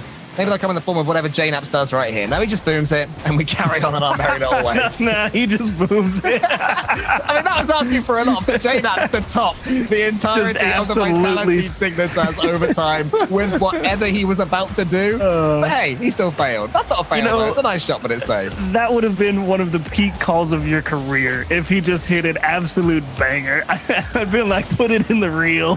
Something we've never seen before in our Rocket League viewing lives. There you go. We've seen that one before. Chicago getting it over the top of the defender and nestling it in the net. And there's again JNaps well in front of the ball. No guarantee that he gets the demo. And if he doesn't, Chicago's going to be beat to that ball. And G2 would have been in a tight spot, but they execute on this aggressive strategy. Chicago with the perfect shot all the way to the back post. Again, well-deserved opener for G2. So good at cannibalizing space where it is. When you are winning, those risks always seem to go in your favor. And also when you are winning, you know how to turn chances into goals. And that's what Chicago has done yet again. It's his 4th of the series. It's a cheeky bump from Chicago to take out the defender from just taking away that JNaps tap down to the ground. If that bump doesn't get through, that ball just gets poked out to the sidewall and G2 has to reset. But no, again, another demo, or I suppose a bump more accurately, gets it done for him. And Chad really just trying to break the momentum of G2 here with this long clear. Who knows if they actually can hold on to the ball. AJG trying to drill it home, and he's actually going to make it through everybody. Again, they'll cut the lead in half, this time much earlier. Yeah, well, it was via JNaps. I don't think this one was going in. Had it not hit, JNaps was returning to his goal. Maybe it was going to bounce over. Maybe it was going to make it in under the crossbar. Either way, unfortunate for JNaps, but exactly what Complexity needed to give themselves a break in a game that was just starting to turn away from them. You may never know. That's always kind of the thing if you're Complexity. You can't rely on... I guess you could call that a mistake from G2. JNaps just caught rotating into the net, into poking it in, and whether or not it was in or not no longer matters. They've let Complexity back into the game, and quick transition, not enough to get it done. The deep rotation from Atomic. Yeah, just one goal has just changed Complexity already. When a team gets one, you can almost see their belief just come straight back to them, especially a team that's as emotional, as mechanical as Complexity. They're going to try everything in their toolbook now to get back into this one. Chicago's going to try and slow it down. AJG's 50-50 is won pretty comprehensively by Chicago, who's still going as well. Wants to just piece that ball towards Atomic at the back post. But it's read by, I think all 3 Complexity players had a claim at that ball. It was Shad who took it away. And eventually it falls to Atomic again. A good challenge there from Razebull. Shad's coming in, but good speed there from JNaps. If he hadn't have won that, then maybe G2 were in trouble. Maybe. It's still so much time, and Complexity slowly but surely forcing G2 to at least fight Atomic. What are you doing there? Chicago not able to recover. I didn't even see Atomic, and I sit on auto cam all game, so I have this view of 3/4 of the pitch, and he still got away from me somehow. That pre-jump was absolutely disgusting. Atomic was already screaming across the night sky. Now he does the complete opposite. Earlier on he went early. This time he doesn't go at all. Chicago with his 5th goal of the series. And that actually puts him up to 11 on the day. He scored 6 versus Friends, so he's having quite the start to the day 1 of the regional so far. What an opening day. Yeah, having fun back at home in Chicago after excelling on the grand stage, showing there are no jitters being back in home surroundings as they're completely taking this one to Complexity. Chicago booms it forward again. AJG and Shad both in the air. And be a negative of Complexity's playstyle. These double commits, when they work, they're beautiful. When they don't, they're just completely left out of boost. And G2 can defend pretty easily. Atomic, he's getting more and more of a play here. He's just forcing these flip resets. He's getting the ball another 10 meters or so into the corner. And G2, they look every bit as fluid as they did at Los Angeles to me right now. Yeah, really nice approach to the game for G2 so far. Unwilling to give up control where necessary. A lot of great physical approach to play as well. Razebull 1-on-1, and Chicago, for once, not up to the task. Wasn't really sure if Razebull had enough space to really get above Chicago, but to be honest, watching Chicago rotate back, he was kind of a little lazy. He's got 55 boost at the midfield and wasn't really hustling to get back and make sure he could challenge that. Was thinking he had a little more time, I think, to just challenge it and poke it off the bar, but ended up being about a half step behind it. Suddenly a game that seemed to be drifting somewhat to a G2 victory is just brought back alive again. Atomic and Shad into that one. Razebull there leaves it actually for AJG. Round he goes. Chicago can't get too much power on his pinch, which means that Razebull, the man who just got the goal, is able to maybe do some more damage. He's air dribbling it there. Atomic leaves it off him to leave it to JNAPS. And now Chicago onto the backboard. This could be the winning goal. No, again, defended by Complexity. Shad's gearing up something. They're improving Achieves as they go on. It's always the thing about Complexity. They're so tough to just absolutely lock down 100% and be like, yep, we've got them under control. And there is the classic G2 blunder. Everyone's too far forward. It finally comes back to haunt Double him. commit as well, but why? Why would you double commit when JNAPS is so far at the other end of the field? With 16 seconds left, just a lapse in communication maybe.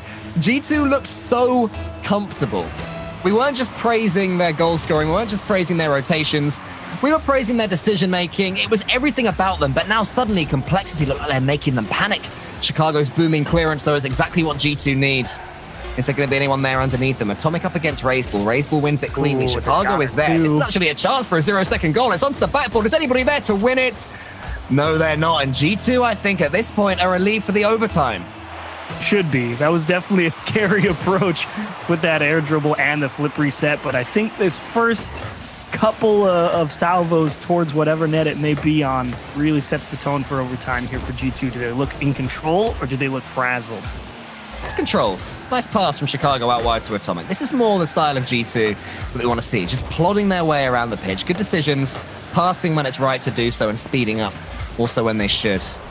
It's the Complexity. They're going to have to try and take control of the ball. That's the best thing they can do. Chicago, though, wants to make the most of this demo. Yes.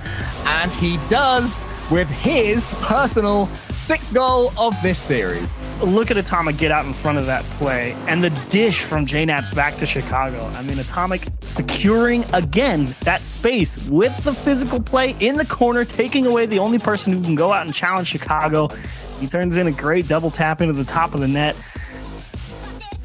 I wanted to know how they looked in overtime. I got it. That was calm, cool, collected. It's like, yeah, did we throw away a lead? Sure. That doesn't matter. We're still going to win. And that's exactly what happened.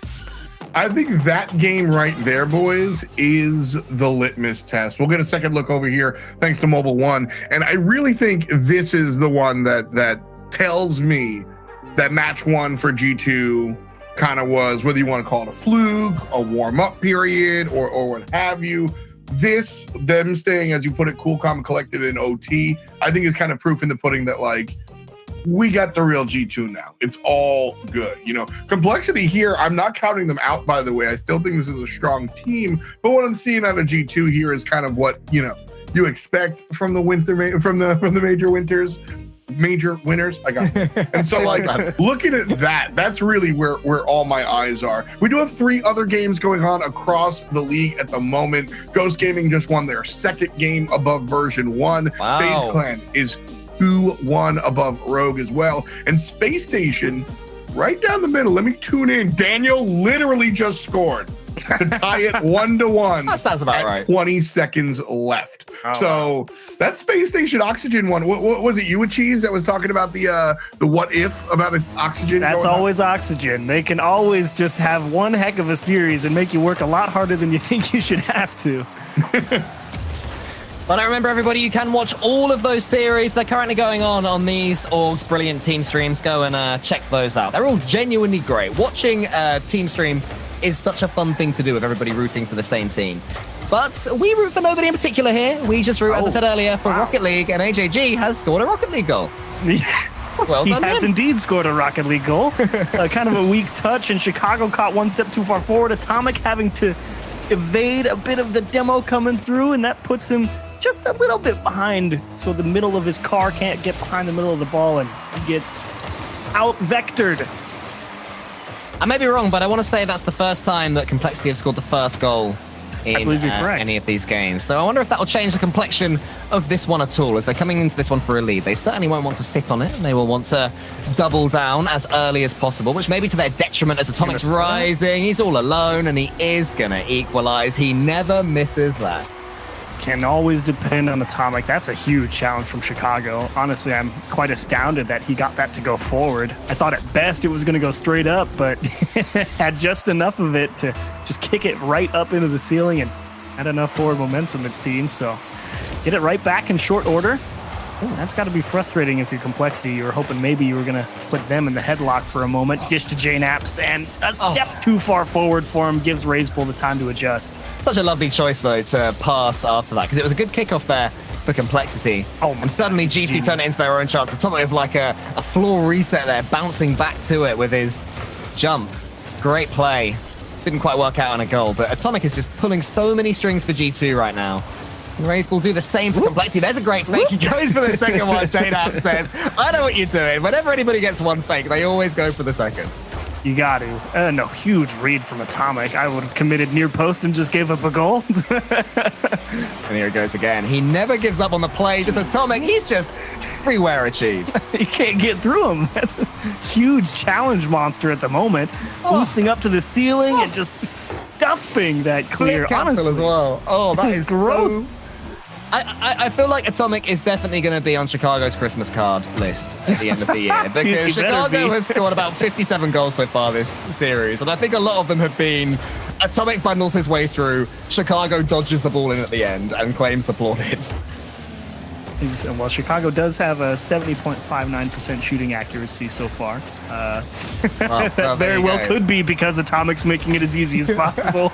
Here they go again, the dream duo, Chicago and Atomic. This time JNaps he's waiting all the way back. I thought he was going to be coming forward. AJG tries to flick it on. A lovely touch there from AJG, but it was saved by JNaps, the man who is still shepherding on his own goal line. Complexity continues to keep it going. A snapshot from AJG, and he has equalized. And again, AJG kind of just right place, right time. Not a bad clear from Chicago, but AJG, surprising. Patient midfield defense, and they just catch everybody thinking they have time to go get boost. He just popped it right back towards the net. Yeah, absolutely. Well played from him. It was a very, very good choice to shoot there rather than take the touch, which I think we all expected is how it snuck underneath the despairing dives of the G2 defense. But JNaps with a lovely little fake there. Chicago keeps it going. AJG wants to pass to Shad. He does have RazeBull in the center here. Can the pass be accurate enough? It was, but the finish from RazeBull a little bit too high. He'll claim that's what he wanted to keep the attack going, put it onto the backboard. Just the first time in this game, despite conceding 2 goals so far, we're starting to see G2 begin to be penned back on their own goal line. Really nice job from... Ooh, okay, I was wondering if RazeBull was going to connect with that last touch to get it Shad, but he does have a flip reset here in Chicago, so aggressive. But you're right, G2 being slowly pushed back by Complexity, and it's really a product of how accurate Complexity are being with their touches, working their way through the challenges and getting it onto a teammate's hood. Chicago looking it around as RazeBull, making sure to take that away from the normal flow of the G2 defense. And there we go. We see them string together another couple of touches and force G2 backwards. AJG with another fake. Let Shad come through. Goodbye, JNaps. How about a lead for Complexity? Both you and I raised both our arms and that goal went in. Just because I think we were so excited to see Shad come in there after AJG had done all the hard work. I think the defender had read the second fake. He hadn't read the other man from Complexity flying in to prod it into the bottom corner. Great creativity there from Complexity. Exactly what we want to see. And when G2 come forward, I feel like Complexity are defending just that little bit deeper on them as well, giving them some space and then cutting them up before they can finish. But this is just chaos here from G2. I think that was a goal chance, right? There was an angle for him to finish it? Yeah, I think so. But either way, for once, a ball that Atomic set up not going to find its way into the net. And G2 going to be looking for an equalizer here in the last 90 seconds. Shad up against Atomic. Atomic has Chicago in front of him. He might take out AJG here. Here he goes from AJG. Does manage to dodge Chicago just about, so great defending from him. He's actually had a brilliant third game as AJG. Wants the backboard again. RazeBull does have the man to the side in AJG. He comes from the ceiling instead. Shad's already there. There's a pass, there's a shot, there's all sorts going on. Complexity can do too much, but maybe they've done too much. JNaps coming forward to counter, tries to put it into the corner. Chicago can't quite put it away. G2 so close to equalizing, chances on both ends. That one stings. You actually really like that transition from G2. Like, JNaps actually tied up the defender adequately, just couldn't handle the bounce. And that is a weak touch from Chicago. They will be punished here. RazeBull will collect. You're going to at least 4 games.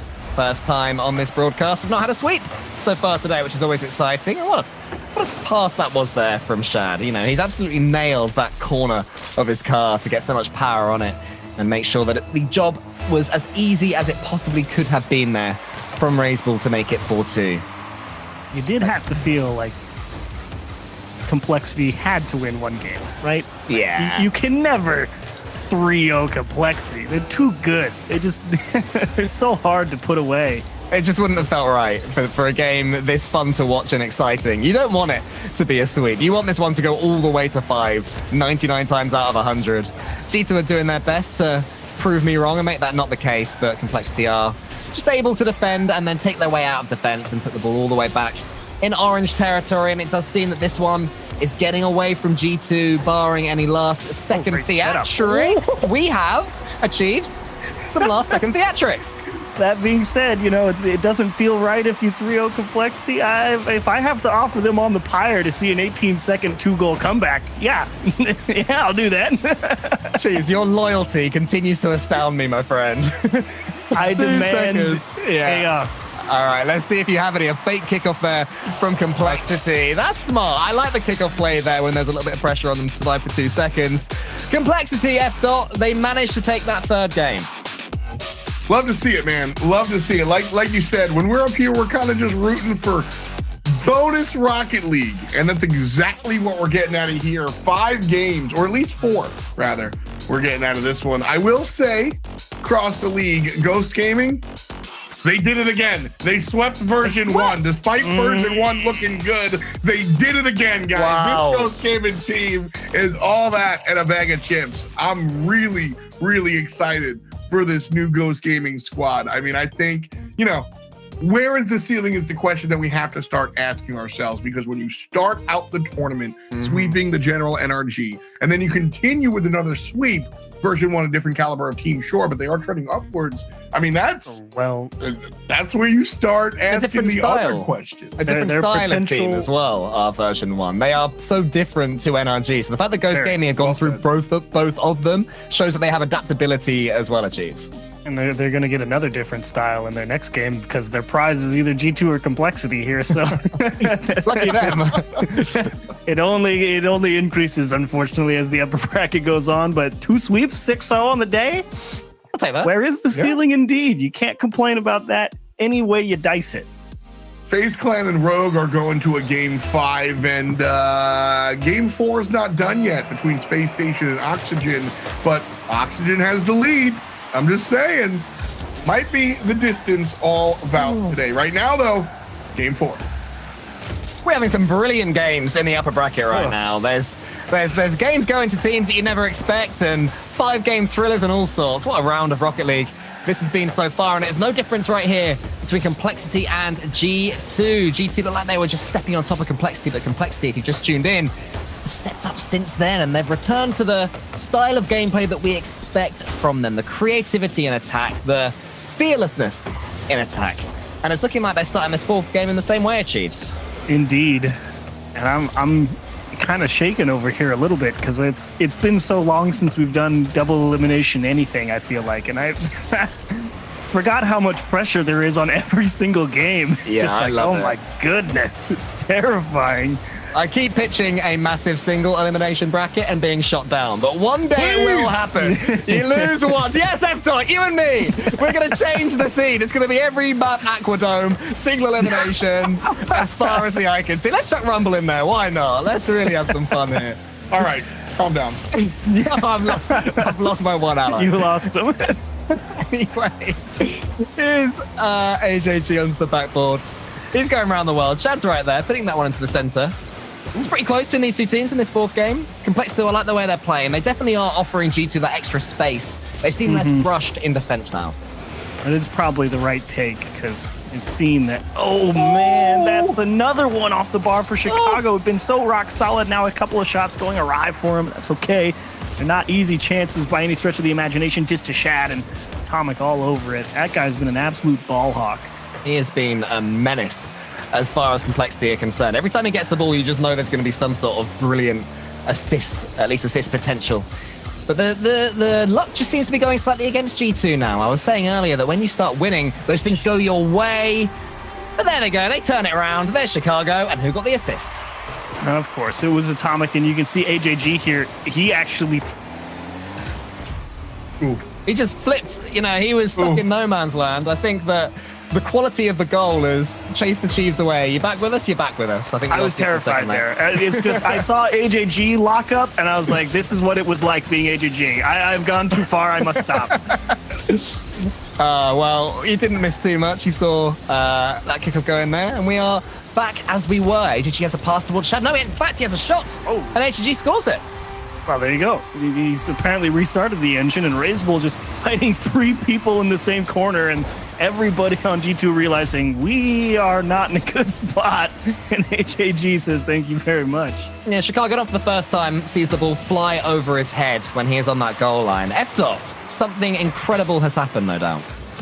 We are guaranteed a game 5 here between Space Station and Oxygen, and Faze Clan just clinch their game 5. So we've got a sweep and a ghost, and then anything but out of everyone else, and Shad giving us all that we asked for here out of Complexity. Oh man, that was actually pretty gross. The double change of direction on your air dribble. That's quite a spicy one. I don't know how you read that. If you're in defense, there were 2 defenders there. Neither of them had a clue what Shad was doing. Exactly, you don't. You just do not. You let it sail over your head. You concede the lead, and you say, let's go again. Well, they are. Atomic has JNaps in front of him. G2 continuing to bring the fight now to Complexity. Ooh, this is the sort of cross. Yep, it's a goal. Yep. The slugger bomb that we wanted. Atomic assist, JNaps goal. Of course. Atomic's like, yeah, I'll just challenge for the ball in the corner and just absolutely outmuscle Shad. And Razebull's thinking I need to defend the inner post, and Atomic's thinking excellent. That's a free pass all the way across the pitch. It's a performance from Atomic that has got absolutely everything in it. You know, it's got dribbling plays, it's got 50-50s, he's got the solo plays in the air as well. Every time he tries to prod the ball to a teammate, it's at the perfect time, at the perfect pace as well. He's picking people apart. That's where, and he might score right here. Flip reset? No, he didn't go for it. I thought he was going to try and catch it and then just delivered into a corner, but went straight for it. But you're absolutely right. Atomic has been money, unstoppable almost in his approach on the blue net. And here's another one who's been performing pretty well. JNaps gets it over the top of Shad, and there, finally, we have one of the G2 players returning the favor. Atomic getting the finish this time. Yeah, Shad just not a good line on that JNaps air dribble. I think he kind of thought that it was going to drop a little sooner, and JNaps doing a nice job to just prop that up as much as he could from a pretty flat angle towards the ball. So really nice job to at least stick with it, give himself a chance to break through. And Atomic, of course, playing aggressive as G2 likes to do right behind him, trying to capitalize on any advantage that may materialize. Quick fire from G2, and suddenly they are the ones who have this slender lead. But Complexity are coming forward again. AJG fakes it out to let Shad go around the outside, but what a clearance that was from Chicago towards JNaps. The transition game, perfect pretty much there from G2 to get themselves back on the attack.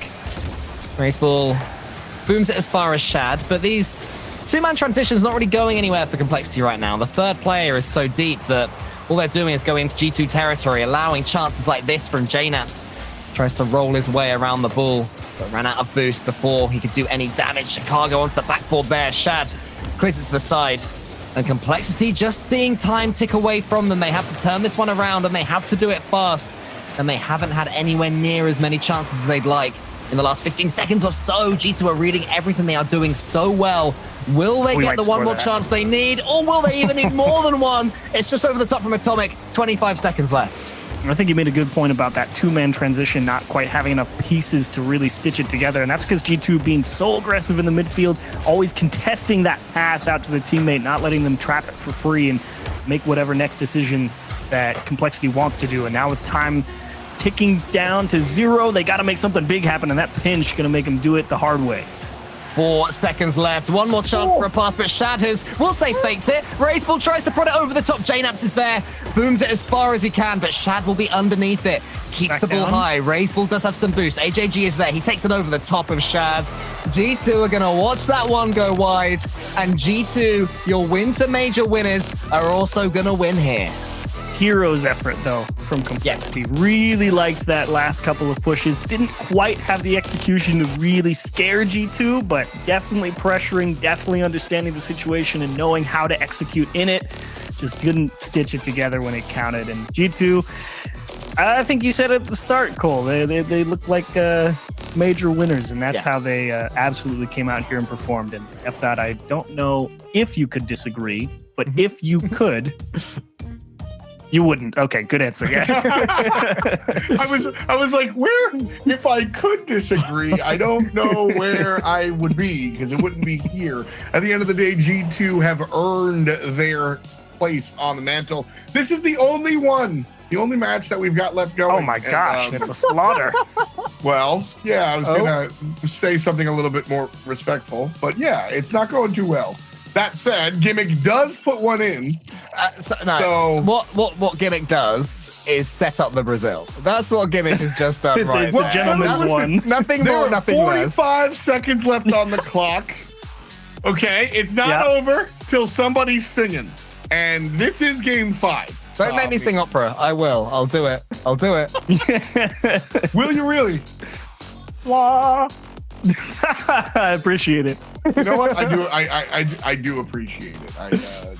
I appreciate it more than. So now you can officially say something is over. If that, it's over. Is it this series or is it something else that's over? What is over? Something is somewhere. We don't know what. it's Cole's opera career. This conversation right now, it looks like Space Station are going to be able to nail this one above Oxygen. Oxygen getting the dub over Charlotte Phoenix. That was a close one. It was 3-1, but all those games minus one of them were pretty close. And so here, seeing this dub from Space Station over Oxygen, I mean, not too surprising, as we do get Bom Dia, the Brazil. There you go.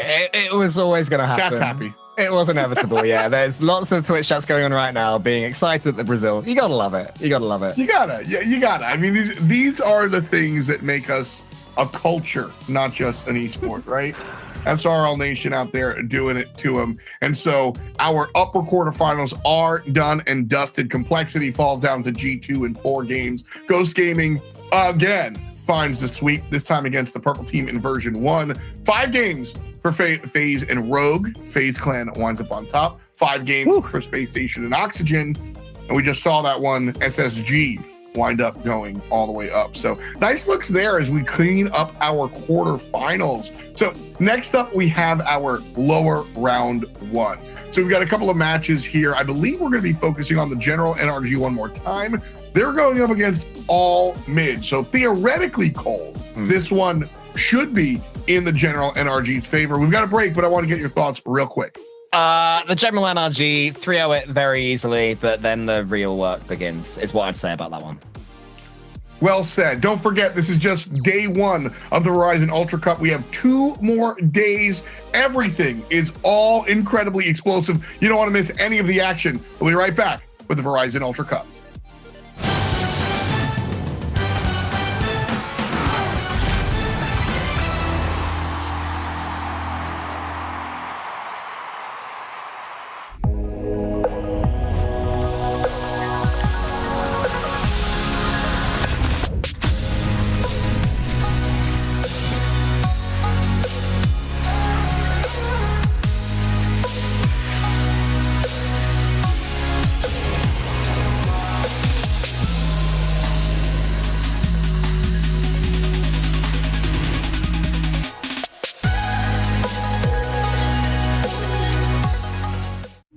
This might not be your car, and this might not be your engine.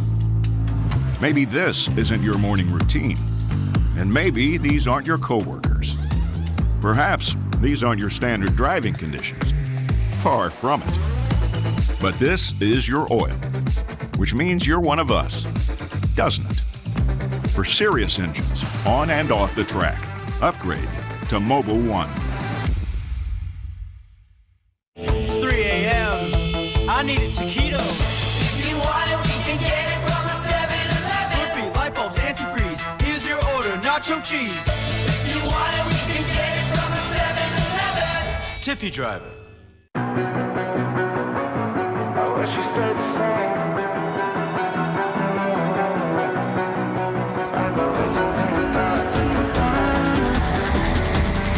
But if I'm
I think the most notable difference playing with Shopify and my old team is that there's some new perspectives on the game and new ideas that I've learned from. And they also listen to my ideas and, we're able to solve problems and things, I think, move a lot faster. We're definitely making a lot of progress, making changes constantly, and things are going well. Offensive force. Meanwhile, Jordan, he's displaying that he can be an offensive force, but Sub somehow able to save the first couple shots, but not the follow-up part to open up the scoreline. Shopify, so far, seems like they're fitting in like a glove. The team spirit is nice. Everyone's like super goofy and laughing all the time. I think enjoying yourself makes you play better, makes you more relaxed and less stressed out, and overall just makes the game a bit easier. Just the sheer presence of Jordan was all the intimidation they needed. It was only a 16 boost, and Drewy had more than that. What's going on here? The backflip of Memory's gonna strike. The team should fear our current roster because we have a wide range of experience. We have Memory, who's been a pro for a long time, Parth, who's very new, and me, who's kind of in the middle. So we have a lot of different perspectives and ways that we play.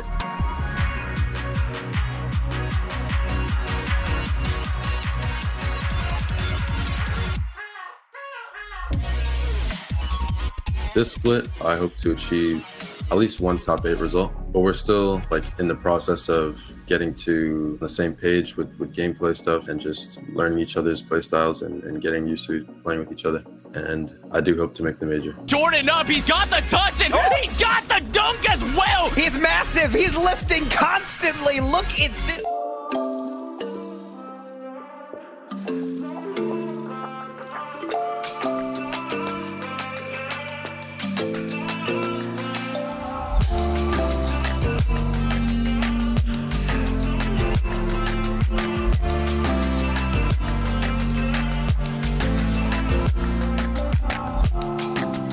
None of this seems right.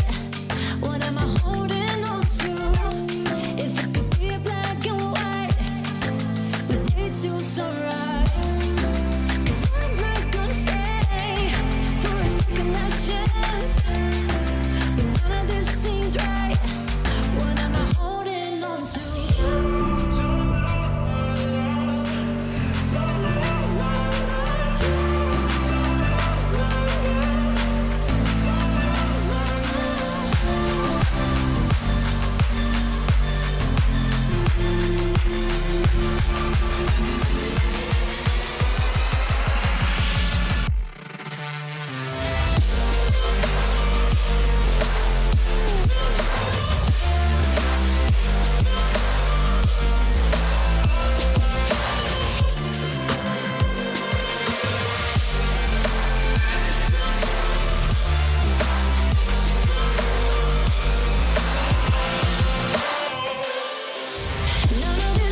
this might not be your car.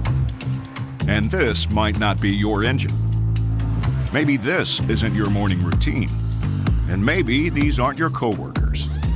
Perhaps these aren't your standard driving conditions. Far from it.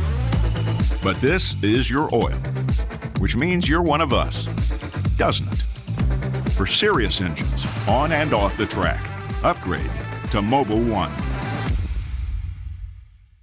It's 3 a.m. I need a taquito. If you want it, we can get it from the 7-Eleven. Slurpee, light bulbs, antifreeze. Here's your order, nacho cheese. If you want it, we can get it from the 7-Eleven. Tip your driver.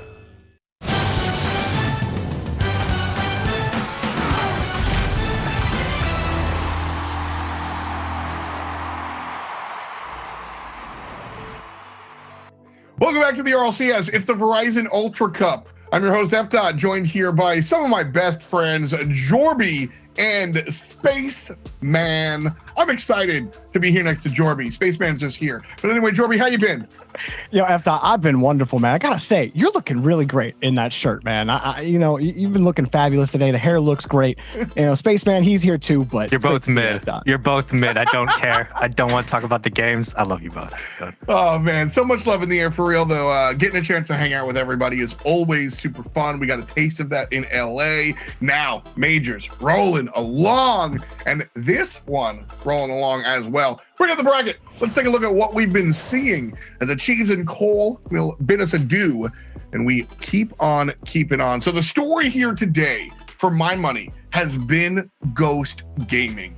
Ghost Gaming came through and they trounced the General NRG, taking them down in 3 games, just like that. Then they come through again and do work against version 1. Jorby, talk to me a little bit about this. Ghost Gaming, roster swap, what's your feel on the black and white? Just like version 1 and the winter split were the big move with beast mode, right? That's the same with Hoxer with Ghost. And I wasn't sure how they were going to look in the first regional coming back, but in some of the offseason tournaments, you'd watch this Ghost team play with Hoxer and you say, okay, I see the juice with this team. I see how you could go deep with this and build on this roster. And this has gone literally as perfect as it could have gone. 6-0 today. Literally nobody has Ghost going 6-0. I don't care. There's 1,000 people out there who made a bracket who didn't share it. None of them had Ghost going this far, and at least not losing a game. I mean, it's absolutely insane. Hoxer has looked incredible so far this week. It has been lights out. It's really, really fun to watch. So Ghost Gaming is where my eyes are at. I think a lot of fans are taking a look at what's going on with Ghost. But Spaceman, I'm going to give you the open mic. Floor is yours. It's been a fun kind of couple of hours here. What has gotten your attention? It's so unfair if I don't talk about the fact that the General are now in the position they're in. Like, can we really skip over their performance at the major a month ago, coming into this event, into this weekend with something to prove? Really, NRG has not played their best Rocket League, and all of a sudden they find themselves yet again on death's door, where they can't afford to lose one more time. And well, it's not putting any scraps against all mid, but NRG have not been playing quality Rocket League, and this is a very interesting situation for one of the best teams of all time to be in. I agree. I think that's where the spotlight is for sure. We have 4 matches going on this round. Envy goes up against Friends. Sonics take on Accelerate. And A-Crew goes up against Charlotte Phoenix. Of course, join our sister streams all across the board. Everybody doing their own party for sure. But us, we'll be hanging out with the team Spaceman just brought up. The General, NRG, will be going up against All Mid. And now this All Mid team, now, listen, these guys are no slouches. Flitzkiri and Angel, they're probably the most unknown variable here for sure. I think that these guys are the ones that have, a lot to prove. Whatever you want to say, there are a lot of question marks around this team specifically, Jorby. So if you're Energy, you kind of just have to, for my money, jump in and play your own game. Yeah, I mean, look, All Mid, they're coming up as a bubble team, right? They have, and their struggles have been against a lot of bubble teams. They've been able to beat teams like Tequila, who are in the closed qualifiers. Friends, they ended up losing in 5 to them. Accelerate, they were able to beat a team like Accelerate, but that's where All Mid are right now. Now, when you talk about them against NRG, there is no time like the present to start punching in some better records here against teams that you haven't played before, and you might catch NRG out a little bit on a downswing. Sure. It could happen here for all mid. That's the look. I mean, this is the most vulnerable the general energy has been in a while. So fan vote coming at you right now, thanks to Verizon. Let us know which team you're backing. Hashtag AM if you think all mid can wake up and do work here, or hashtag NRG if the general energy have what it takes to get it done. Sean, I love your mind when it comes to Rocket League, and you brought up a really good point about how they kind of slouched coming in, or excuse me, the general energy slouched last major, not doing well. And coming in here, you've got to do heavy lifting. Oh no, they didn't do it. Taking the pitch now here for a best of 5. The general energy, if they lose this one, they go home. So I think this is a very, very big deal for them.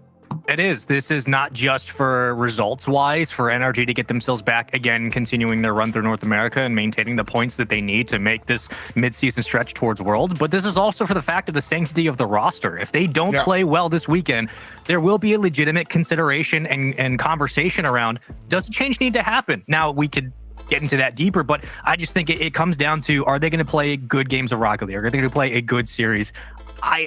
I don't think that the general have their best right now. I think they've been zapped of confidence for the past 2 months, and I think it's going to happen again. That's crazy. So whoa. So I agree with everything you said up until the last one. The guys are waiting on the field. So real quick, one-word answers, predictions. Jorby? Look, I can't imagine NRG go 0-2 out in this tournament. It's NRG for me. That's what I'm saying. And Spaceman, are you going all mid here? I'm going all mid, I believe. I'm going energy. Please get us in a game. Please bring us in a game. The fans have not overwhelmingly gone energy. I am surprised here. I think what Spaceman is putting out there is incredibly intelligent, and a lot of people are grabbing onto it for sure. Is it enough? I think the general energy do come in with a certain amount of plot armor, so to speak, and it's up to all mid to kind of take them down. But we'll see if they've got the ODM gear on, because they have to take down a Titan in the general NRG. Well, NRG certainly weren't expecting to start their day or their tournament in the lower bracket, yet here they are, and they're up against the upstarts in all mid, and they're already starting the offense. Garrett G having to pick up the first save. And Spaceman, I think the biggest thing for NRG for me is they just have to relax. You can't overthink these things in these situations. That's exactly where all mid can find a hole and punch through it. Yeah, I mean, you got to bring it back to baseline if you're NRG. You talk about fundamentals, this team being one of the best in the world at it. If anything, if all else aside, there's no weird conundrums today. All you have to go through is playing simple Rocket League. Keep it simple on the pitch. Make sure you find one another. I've already seen Squishy have a pretty successful day so far, but putting the pieces together has been the biggest question. NRG struggling on the other side for all mid. That's where you capitalize. Make it choppy, make it scrappy, force NRG to overcommit on themselves. Light shot from Flitz. That one could have been a big opportunity, but it was just too weak on the net. And going to be taken away. Justin able to clear it back downfield. How do all mid start to progress? NRG able to push the ball back out to the corner. Squishy trying to keep this close. All mid starting to press a little bit more. Like that touch in the idea, but Kiri not wanting to give up that third man spot so easily, trying to protect the back line, and all mid have done so for now. And it really starts with that pressure through the corner on the blue side of the field. We saw that over at the major where teams were capitalizing on the hesitancy from Garrett to fill out from the goal spot. And then you're putting pressure on Justin to get to the backboard and Squishy to get downfield for a clear. Everything else, though, it's been this 1-2 attack upfield that NRG have utilized so well to get out and get boost, but they just haven't been able to find that mid-center gap. They haven't been able to find that opportunity to stretch out the defense. All mid playing this very close, very nicely, but they lose the 50 and they lose the opening goal as Garrett G gets NRG on the board. And they got exactly what you were just talking about right there. Right in the midfield, Squishy wins a big 50. Garrett still in the area for the rotation, and he put the shot on target. All mid. Some good early pressure from them, but again, I think a couple of the opportunities that they had. Tough day on the on Flitz's shot is where I'm trying to go with. Flitz's earlier shot goes awry, if you will, and Justin puts in the second goal. Oh, that was rude. just annihilates Gary. See ya. And well, that's kind of the baseline, because once you establish, okay, we got ourselves scoring early, we're already on the board, then you can get a little bit aggressive. You can get someone pushed up like Garrett to, knock someone out of the way, clear the lane. But as things start to spiral out of control in game one so far, it's been all the general. What on the other side for all mid do they have to work on? Because the pressure was certainly there, but Jorby, they weren't doing a good job of converting it into a sustained drive, and well, they're feeling the burn of it now. Here it is again with all mid. Angel had no boost, tried to get up for that. Flitz was driving forward onto that touch, almost like the NRG car wasn't there, and the ball flies right past him as a result. A lot of pressure there off the kickoff. It felt like there could be some patience built on the defensive end for all mid on that play. Gotta make sure that you're solid in those rotations. NRG will be able to eke out any kind of positional mistakes you give them, and winning that kickoff will surely make things difficult. All mid gets the clear. Scary double commit through the side, but it kind of works out as that demo will give them a chance to breathe. But there are times through close qualifiers, and especially teams that start in the open, where there's levels to how you come from an open bracket. You can either be the best team clearly by a mile, you could be looking at friends, or you could be looking at all mid who make it through a mathematics alone, but still a team that deserves to be here. There are levels to getting to this spot, and you have to perform when you're at this stage. There's an infield pass, it will go awry with a good block from NRG, but maybe that stretch up in gameplay will help all mid as the series goes on. So far, though, they just haven't been able to find any opening offense. They're down 3-0 with about 2 minutes to go here in game one. Jorby, you're just looking for something to get on the board. Yeah, there's just nothing. Flitz finally had the corner boost spawn for him. He was sitting on it forever. Makes the midfield challenge happen against Garrett. Angel was kind of locked in midfield. Garrett waiting for it. NRG not really feeling a lot of pressure. Loses the ball. Angel's got a chance at it. Again, back to NRG's corner. How do they find a way to get those balls out? That shot actually just goes in. Flitz hits it on the right side, and all mid finally get there first. Yeah, I was wondering where that touch might have gone from Justin, and well, it goes right to Flitz, so he meets it up towards the ceiling. That pre-read was great. It works out for a goal, and you still got plenty of time to be able to work your way back into this game, but that's kind of a gimme. You're going to get one, maybe two a series. Everything else you're going to have to work for, and we are, again, looking for the infield passing for all mid, something that was a benefit to them towards the closed qualifiers, but has yet to show up in the start of this weekend. How are they going to convert that downfield? Because already possession back to NRG, and already Squishy will punish him with the fourth goal.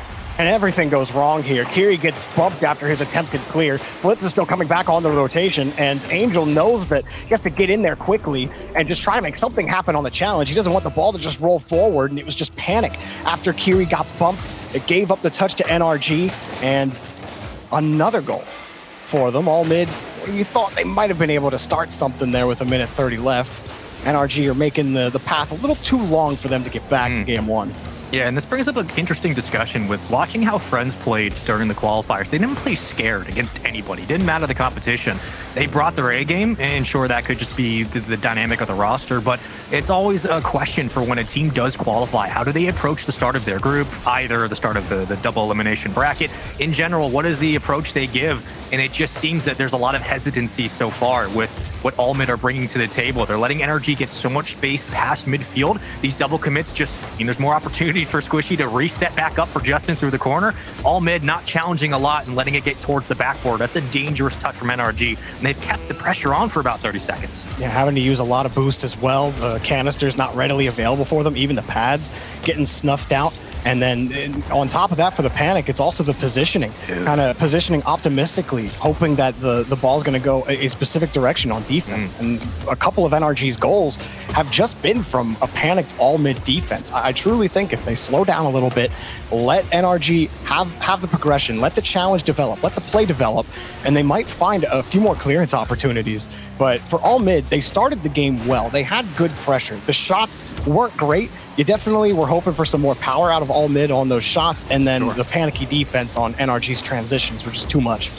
Yeah, and I think that's really the takeaways. NRG capitalized on what they were given. On the other side, all mid didn't really take much. They were kind of just working through their motions, which certainly works, but in the end, it was a flurry of goals from the general. You got 2 for Squishy, 1 for Justin and Garrett apiece, 2 saves for Squishy on 5 shots. I mean, shooting 2 for 5, and Squishy's kind of the front runner there. It's going to be a pretty good day for NRG, regardless of the position they're in. But looking at the Mobile One high performance replay, Jorby, it just seemed that the name of the game was the midfield pressure. NRG had it the entire game. They didn't relinquish it, and they capitalized on it for a game 1 win. You could count on the how uncomfortable all mid were on defense, where they have no boost or they're pushing up a little farther than they should, and now all of a sudden the ball's over their head, just on the back wall. Like there was the kickoff or the goal that happened right after the kickoff too with NRG after they went up 2-1 or 2-0, where you see Flitz just kind of drive forward into the corner, but Garrett's already in the air. And so like it's almost as if he didn't see the 50 happening. It's just that kind of uncomfortable pressure that they felt the entire game. I think that the openings are there for all mid. They just have to settle down on defense because the progressions were there on offense. Yeah. Well, that's really what it comes down to when you start talking about these super top end teams. What is the difference between the high end and the low end? Assuming everybody knows how to play the game, is really the size of the windows of opportunities. Right? When you're a top end team, you can make a mountain out of a molehill. But the problem is, the team like all mid isn't always necessarily going to be given that credence. So Spaceman, when we look at this one, we got to look at every opportunity that all mid has, and they have to take advantage of every single one, just like that.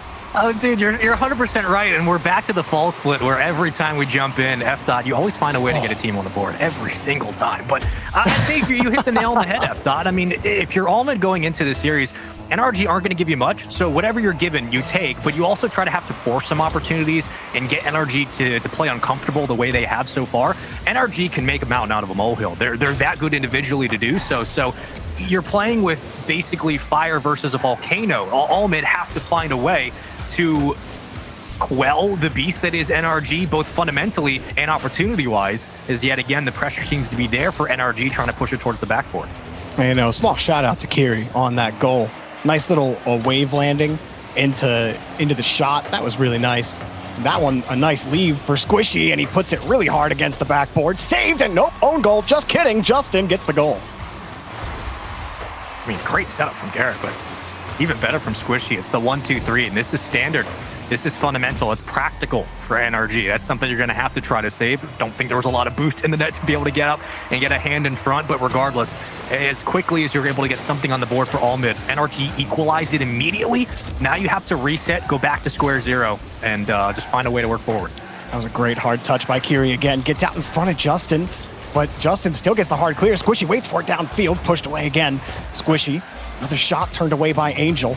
Garrett G takes that ball away, back over to Justin. NRG really starting to click now, where it really wasn't working against Ghost. Ghost were winning all of those 50s in that earlier match, and NRG just couldn't find a way to get by them. And you talked about it, some of the, maybe too much patience from NRG, or letting some of those plays happen a little too much. But this time they are commandeering the game. All mid are not the same threat that Ghost are. Justin wins against two, and it's an easy goal for Squishy.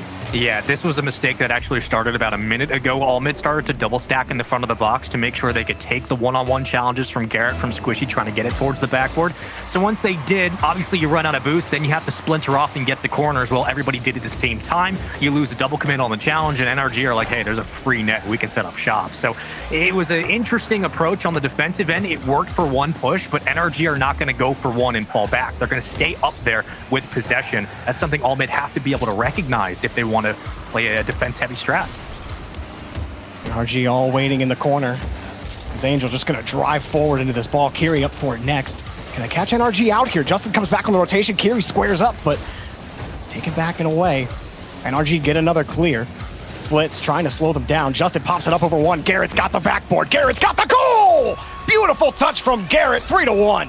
Oh, did you even see what happened in midfield? I mean, Flitz gives it right back. Justin gets bummed. Garrett takes it by himself over both. This is one team clearly just better than the other. NRG are in their zone right now. Yes, there's plenty of time, but it's like effortless. It's a knife through like hot water. It's just so easy right now for NRG.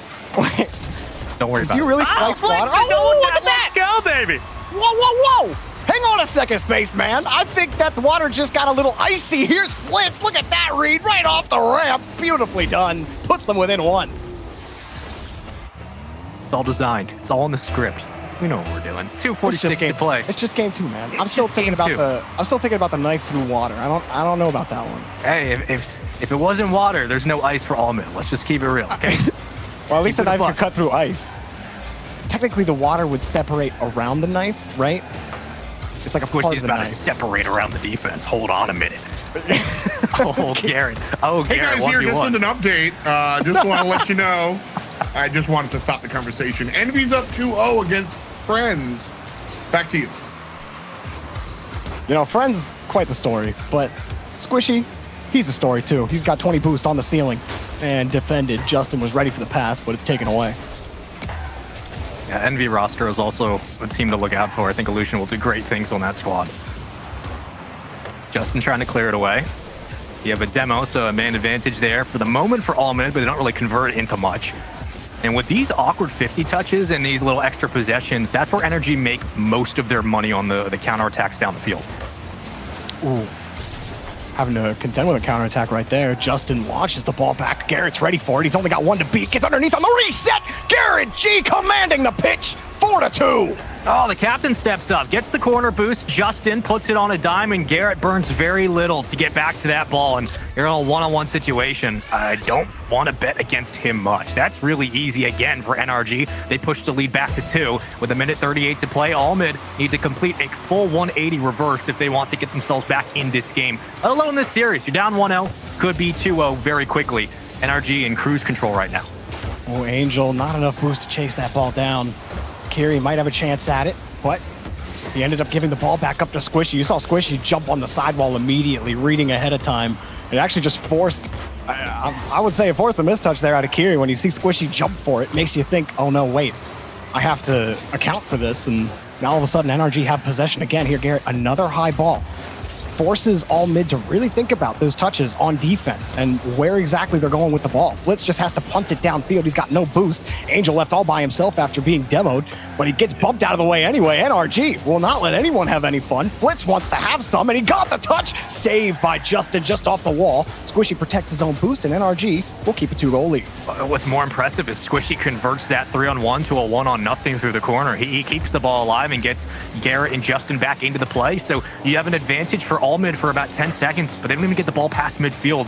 Luckily, Kerry put a shot on target, but again, you're down 2 goals, 30 seconds now on the clock. What do you do with it? Angel going to meet it at the ceiling. Looking for a teammate in support, but it's an immediate challenge by Garrett. Now, a traffic jam at midfield is escaping up towards the orange half. Squishy yet again will try to cut down the play, and they're just burning time. Allmid can't find a way to hold on to the ball. Kick downfield. Garrett G popping the ball up back for Justin, and game 2 in hand on Aquadome for NRG. Looking to sweep their way out of the lower bracket again. You know, like I said, I don't think they expected their Friday to ever be in the lower bracket, but, you know, here they find themselves and taking care of business so far, 2-0. Taking care of business. Yeah, looking real clean here. The general NRG. This is what they've got to do. Listen, I'm not in the business of handing out participation trophies, but all mid's hanging out, man. This is as best as you could ask them to do, hanging out against this NRG team. We'll get a second look thanks to mobile and the high performance replay here. But honestly, Spaceman, I'm looking at what all mid's doing, and they have to lose. The general NRG has had a hard time the past couple of goes at it. They have to win this one. And so, I mean, if I'm the squad, I'm just kind of going out there being like, get some good stuff for the demo, for the demo reel. Like, let's make sure that we play good Rocket League so we can go home and reflect. And honestly, I think that last loss was one of them. I mean, yeah, I think that unless you get like 10-0'd, like none of these losses today are going to be backbreaking to the point where you hang up the sticks. Like, this is all good reps for this team, but that was also just kind of the story of how NRG's past 500 days have been. It's just they have struggled a lot, and I expected a little bit more from All Mid and a little bit less from NRG, but it just seems that, you know, sometimes one team is just clearly playing better than the other, and while the Generals handling their business. Yeah, well, before we get into the game, I do want to report real quick. Accelerate are up 2-1 versus the Sonics, and they have a 2-1 lead here in game number 4. A Crew are leading, but it's tied 1-1 versus Charlotte Phoenix. And then Envy just cleaning things up. It's a sweep up against Friends. So we'll see if the general NRG can do the same thing and find the sweep up against All Mid. All you, Jorby. Looking pretty clean so far.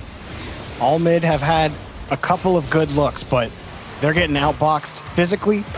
They're getting outboxed on the shots. Yep. They're getting outboxed on the boost. And really, it's looking like a quick 3-round KO for NRG. But we'll see what All Mid have left in the tank after coming out of their own corner. Justin uses the rest of his boost on the ceiling. No play yet. Well, I think 3-0 would be a confidence-wise the best possible outcome for NRG. Just to get yourself back to baseline, reestablish that, yes, you are the general. Yes, you probably are 3 of the best players in the world when you're playing at your level. This would be just a very good confidence boost for this team that has struggled with that aspect. So far, though, they've been handling the pressure. Already a minute burned in this Game 3, which seems like it just started, but again, it's just been all of NRG. Finally, a quality shot from Flitz, but no one else to follow up. Very far pushed back. Kerry will intercept the ball for the moment. And yet again, not a lot of follow-up. All Mid still looking to establish some rhythm past midfield. This is good pressure in the save from Justin. The shot right into his bumper from Flitz. Angel steals the ball away. Flitz actually has to come from the opposite side to try to make that 50 happen. Again, the midfield presence, not really the most solid you'd hope for from All Mid, but Angel gonna take this one himself. He sees the backboard is his, has it up to Kiri, but it's saved by Justin, who's out of boost. Punched back again, the shot denied by Garrett. All Mid not done. Flitz has to hold it. He actually just gonna drop it down, and things die out on All Mid's offense, but still, you like the initial pressure. We'll see if they can keep it going. Yeah, and now I'm wondering, okay, how much do you really commit past midfield with these resources? Because if you do too much, Justin, did he just miss? Did Justin just miss a wide open net? A second wide open net? Justin, you have plenty of boost, brother. You're supposed to score that one. That one was, the last one was pretty hard, but the first one? Actually, I think it was the second one. I don't remember which one it was. Either way, they're both goals that Justin should have scored. Yeah, it was definitely, one of those should have probably been in the net, but it's okay. Now's the time, All Mid, just get possession back, focus on midfield, try to get some boost and establish a drive. Like, this is your time, this is your moment. Oh, Angel gets bumped out of the way, and ooh, diving in for the stop. Somehow coming up with the save. Angel trying to push the ball back out again. Won by Squishy on the 50, and All Mid are facing a ton of pressure. Justin gets the kid up, and he gets dunked. All Mid might get another push back beyond the midfield line, but Flitz gets deleted, and Squishy contending with Angel. Kiri wants to follow this up, but has to wait for Garrett. Now he's got 48 in the tank, avoids one. Justin's up next, flip reset, flings it over him. Squishy gonna punch it back to the corner, and NRG surviving for now as Garrett has to save it again. All Mid knowing they're on their last life, trying to play like it, and somehow they keep that ball out. Squishy still almost fell on top of it into the net. Justin trying to clear that one out. Garrett's up next, Flitz can't get the deny. Here comes Garrett, pass down, who's gonna take it? Justin back up the war. Here's Squishy, goal! NRG finally get on the board. Oh, they've been on the same page since the book was being written at the back end of the field. I mean, it was Squishy to Justin to Garrett, back to Squishy, back to Justin, back to Squishy. 1, 2, 3, 1, 2, 3, bam. That was set up 30 seconds ago on their own goal line. NRG are here to play with 1 goal lead. Plenty of time still on the clock to get back into this one, but man, All Mid have their work cut out for them. All Mid got some fuel in the tank. Let's see if they got a little bit more. Justin kicks it right by the entire rotation, and they're forced back into the corner. Justin's already on the ceiling. Just pushes it right by Flitz. Garrett shot a little high, but Angel got the touch, and Kiri wants to slowly carry this ball out. A little disjointed on the rotation. Flitz had to cut back in. Angel was playing a deep third, and the rotation is very interesting here from All Mid, but they are winning some of these touches. This one ill-advised. Garrett was not expecting that touch to come back his way. All Mid are really trying to figure out where exactly their teammates are in the rotation and how exactly they can push the ball forward. Yeah, I think they're a little scared about taking like a shot so far up close, because if they lose the save, they lose the 50, then it's a breakaway chance for NRG. But in that situation, you're so far pushed up past midfield, you have to take a shot. You have to stop back passing and setting up for a teammate if you're All Mid, because you've been losing that challenge game. NRG are committing 1, maybe 2 at a time, and they've been able to get it back out on a clear. All Mid can't really play with their food anymore. They have to be willing to take a risk here, as NRG yet again on a nice pass to Squishy, almost with a dunk to put this game away. Plenty of time to get back into the swing of things, but you have to start setting up drive, and you need it now. Kiri behind a lot of clutch saves here in Game 3. Here's another chance on the blue half. Squishy just drops it down. They've got a ton of space. Angel going the whole way back to his corner for boost. He finally picks it up, but he does a 360 before he finally gets back down to the ball. and he actually scoops the ball out. Angel was in some deep trouble there, but somehow managed to get the 50 out. Now Flitz wins another one. Garrett gets the 50 against Flitz. Kiri crashes in front of the box. Angel's waiting. Saved by Justin. Flitz has to keep it up, and now Almid got to do it in the air. Looking for it. Justin clears it. Booms it downfield. No touch from Garrett. Kiri's got the catch. Flicks it, but Justin's there. Next up is Angel, but Justin's there. And next up is Flitz. Justin not able to get there. Squishy, 2 touches, and now just have to put it on the ground. They know it. They'll do it. NRG survive game 3. They win in 3, and they move on to the 3rd round of this tournament. All right, Squishy's out. He's like, yeah, we're done. That's the series. Enough of that. Rio. Enough of that. Let's get out of there. But really, even with how close that was, I think my takeaway in the end was the inability to kind of take that extra risk from Almid, right? Like, you've made it to this point. You're playing against NRG. Yes, you don't want to make the first mistake, but when you're down a goal with 30 seconds to go, you got to take a shot. It seemed like there were 2 or 3 opportunities where they're down in the blue half, and instead of going for that one extra shot towards the top bar, trying to push the challenge on the goal line, they would go for a pass at midfield. They would leave off on the play, and that is just, it's frustrating to see, because I'm like, you guys are so close to making a play, and instead you go for the safe one, and it doesn't work. Well, it worked out for the general. I mean, this was a sweep that I think a lot of fans have waited to see. Like I said, I mean, this is a long time coming. The general NRG just has not been the squad that we expect them to be for quite some time. A win against Almid isn't exactly taking home a trophy just yet, but this is how you start to get your mojo back, friends. A small win here, a small victory there. It's a long weekend, and we will see where they go. The General Energy's next opponent will be Rogue, who looked pretty all right against Faze Clan, and I say pretty all right.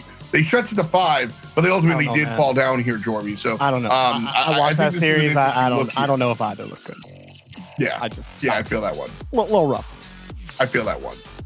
But following the pathway here for Energy, I think this is a good look, right? Energy fall down to Ghost is the hot team. Ghost is the team right now that are doing it. They fall down there. Okay, all right. Then they beat the team they're supposed to. And now Rogue is a squad that Energy theoretically is a top card to, but any given Sunday type vibes, I feel, Spaceman. So coming into this next round, I think we've got some questions that need answers. We certainly do, but I would also kind of venture out on the point of, again, NRG are in a spot where these are just wins they should win. Like, these are matchups that, yes, even though I picked Almid, like, that's a matchup that NRG probably should have won. They did, going against Rogue. Matchup they probably should win. They probably will. Like, if you're going to start climbing the ladder to get back to where you want to be, you have to go rung by rung. And now it's up to Rogue to try to stop that. But NRG look like they're done playing games. And yeah, anything could change, but it just seems that, okay, like the typical NRG offense that we were expecting was there in that series, and it was cool to see. Yeah, I think. Well, that series done and dusted. Sorry, Jorby.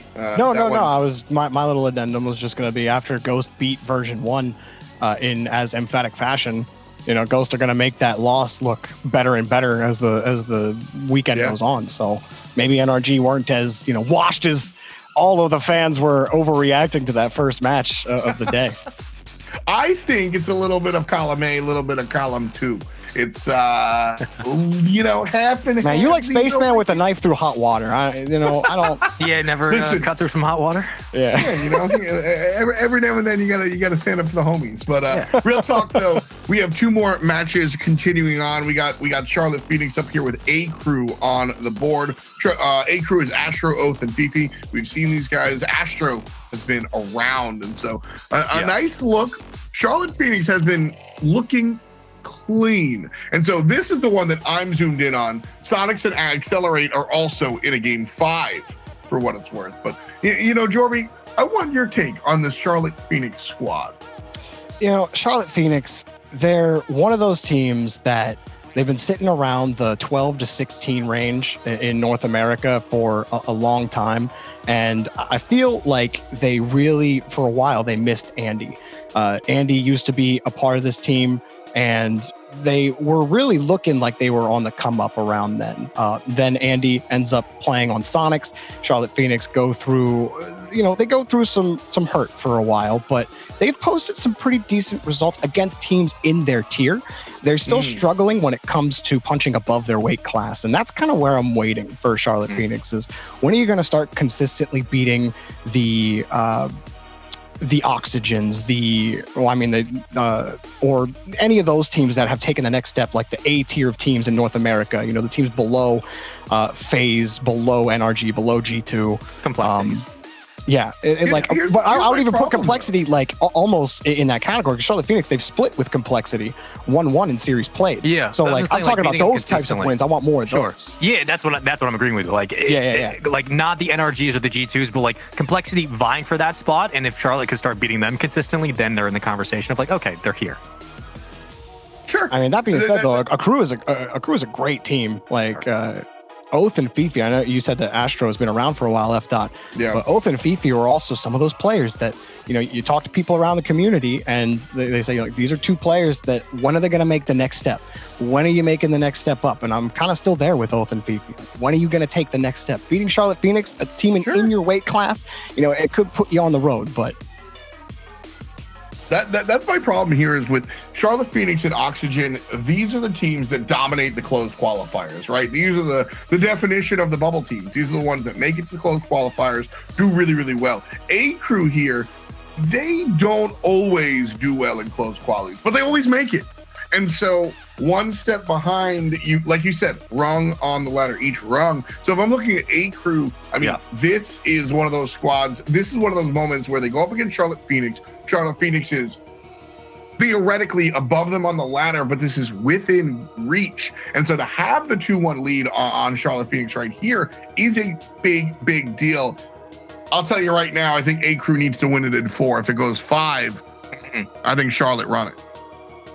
I don't disagree with you at all. I think that actually is probably as realistic as you're going to get of a series if it does go 5, because Charlotte's proven, at least as of late, that they've been able to handle some of that game 5 pressure, which as an organization, even looking back to season 6 of Rival Series, they were never able to close it out in 5s, and Beast of Odium's a big part of why they're able to do so. But Accru is another team where I kind of look at that road to the next step a lot like what LJ and Toasty have done. And back when Jamal Jabari was around, it was okay, these are good players, but when are they going to make the next step? And Oxygen have found the rhythm, and all of a sudden they're making the next step. They're proving they can compete. So if, bubble players are trying to make that leap, these are the best times to do it, even with people in your own realm. If you can get towards that next boxing ring, that's when you have to make that step up and put another notch in your belt. And these are the matchups you have to get through. This has been a really tough game, though. I mean, we're half a game of Rocket League in overtime. In this game 4 right now, I haven't really seen either team generate a lot of pressure. I think if I had to pick one, Charlotte Phoenix, they'd spent more time in the orange half, but... Yeah, Joby, I straight up didn't notice the clock was counting up. Oh yeah. I'm just built different, bro. Yeah. No, I mean factual, but Accru here. I mean, this has to go now. I really think, and right there, Astro lines went up, but that's the problem here. I think is looking at this Charlotte Phoenix roster and what we've seen from them in the past. Beast of Odium is this guy who I am just waiting. Accru need to prove themselves. I need to see a little bit more. When it comes to Charlotte Phoenix, this is a squad that Beast of Odium has shown us what he can do. Beast of Odium has shown us what he's capable of. And so this is the 3rd OT in a row for this matchup. And I think Accru is ascending and really leveling up here. Another player I really like on Charlotte Phoenix is Delta. I always felt like Delta brought really good consistency to the roster. Really good at filling in those gaps. Enforcer too. Yeah, absolutely. Oh my goodness, that was a hard shot. There's your step up. That's it. How about it? How about it? For it. See you later, Phoenix. We are eating. Yeah, Charlotte Phoenix. Oh my God. That was a knuckleball. That was dirty. Woof. But just like that, Accru's able to kind of just run this one and take it. Charlotte Phoenix lost before to Oxygen Esports, so unfortunately, we do say goodbye to the Phoenix. They will not rise again. And so Accru continues forward. They'll be going head-to-head against Complexity, which is it's very interesting the way Accru's strength of schedule has worked out, because I think that looking at who they were up against earlier, sorry, you had Space Station Gaming. Then you come up against Charlotte Phoenix, which is a team a little bit above your weight class, and then Complexity, theoretically, one step ahead of Charlotte Phoenix. And so this is very much just this is the combat ladder, right? Just one on one on one. Accru has to deal with Complexity coming up next. Envy and Oxygen Esports, the general, goes head-to-head against Rogue, and version 1 awaits the winner of Accelerate and Sonics. We'll be right back with the RLCS. The Verizon Ultra Cup continues now.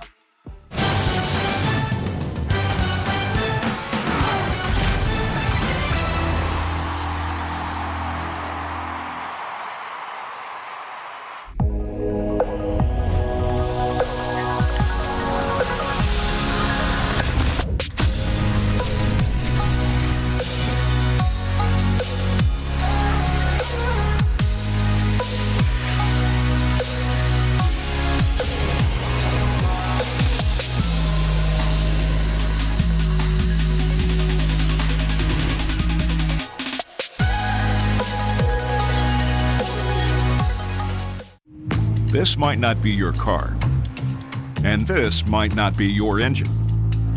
Maybe this isn't your morning routine, and maybe these aren't your coworkers. Perhaps these aren't your standard driving conditions. Far from it. But this is your oil, which means you're one of us, doesn't it? For serious engines, on and off the track, upgrade to Mobile One. It's 3 a.m. I need a taquito. If you want it, we can get it from the 7-Eleven. Slurpee, light bulbs, antifreeze. Here's your order, nacho cheese. If you want it, we can get it from the 7-Eleven. Tippy driver. I wish you stayed the same.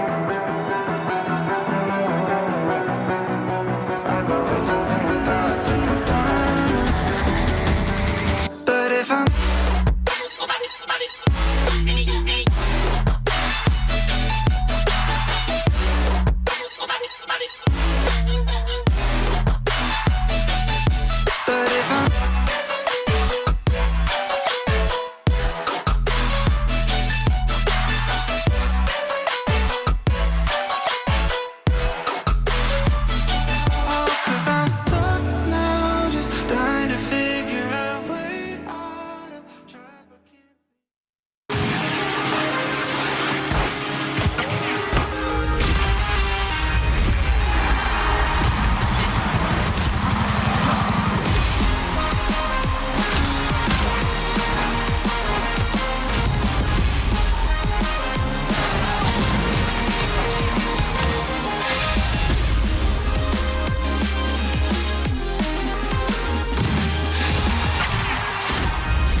from side to side. We gon' make you lose all inside your mind. Oh, we gon' get you through this just for one more high. So baby, let's let's orbit tonight. We gon' make you move from side to side. We gon' make you lose all inside your mind. Oh, we gon' get you through this just for one more. So baby, let's orbit tonight. Let me get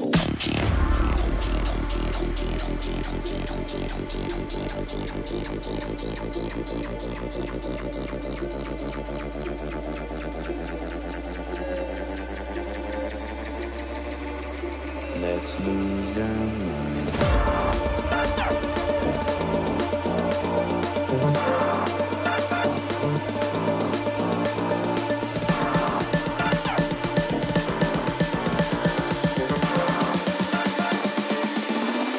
Let me get funky.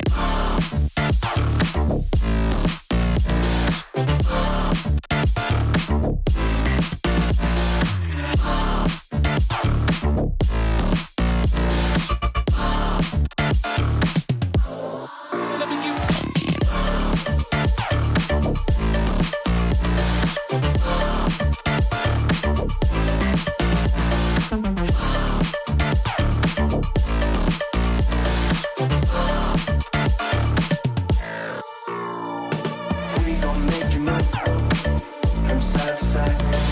We gon' make you lose all inside your mind. Oh, we gon' get you through this just for one more night. So baby, let's orbit tonight. We gon' make you move.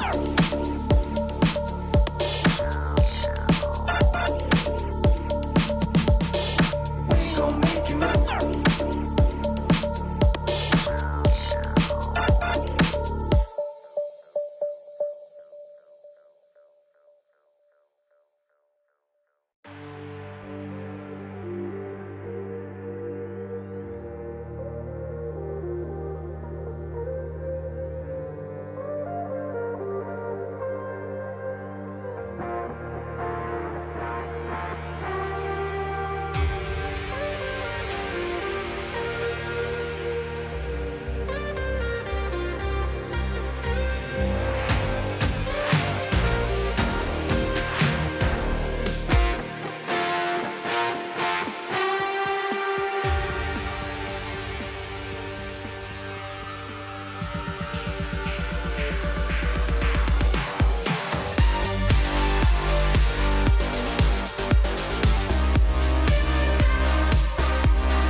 Hello and welcome back to the RLCS. It's your host F. Joined here by Jorby and my friend Spaceman. Achieves and Cole joined us earlier. And as we keep on keeping on, we've got one round left here at day one of the Verizon Ultra Cup. We've seen some interesting results, and that brings us to where we are now.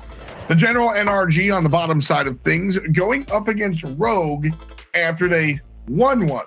But I say the bottom side of things because we have a beautiful double elimination bracket, and down to the bottom we go. That is where we sit. That is where the general NRG found themselves after one round, and that is where we pick up one more time. Oxygen goes up against Envy. Rogue goes up against NRG. Complexity will go up against a Crew. And right now, version 1 are waiting for the conclusion of that Accelerate Sonics game that is continuing right now. So for my money, the absolute most interesting game here is Rogue versus the General NRG, without a doubt. Of course, elimination game for sure. And so I come over to you, Spaceman, and I start asking questions about what's going on here with the General NRG. We saw them flounder, we saw them super fly, and now Rogue is the opponent that lies in the middle. And I also think the result is kind of up in the air.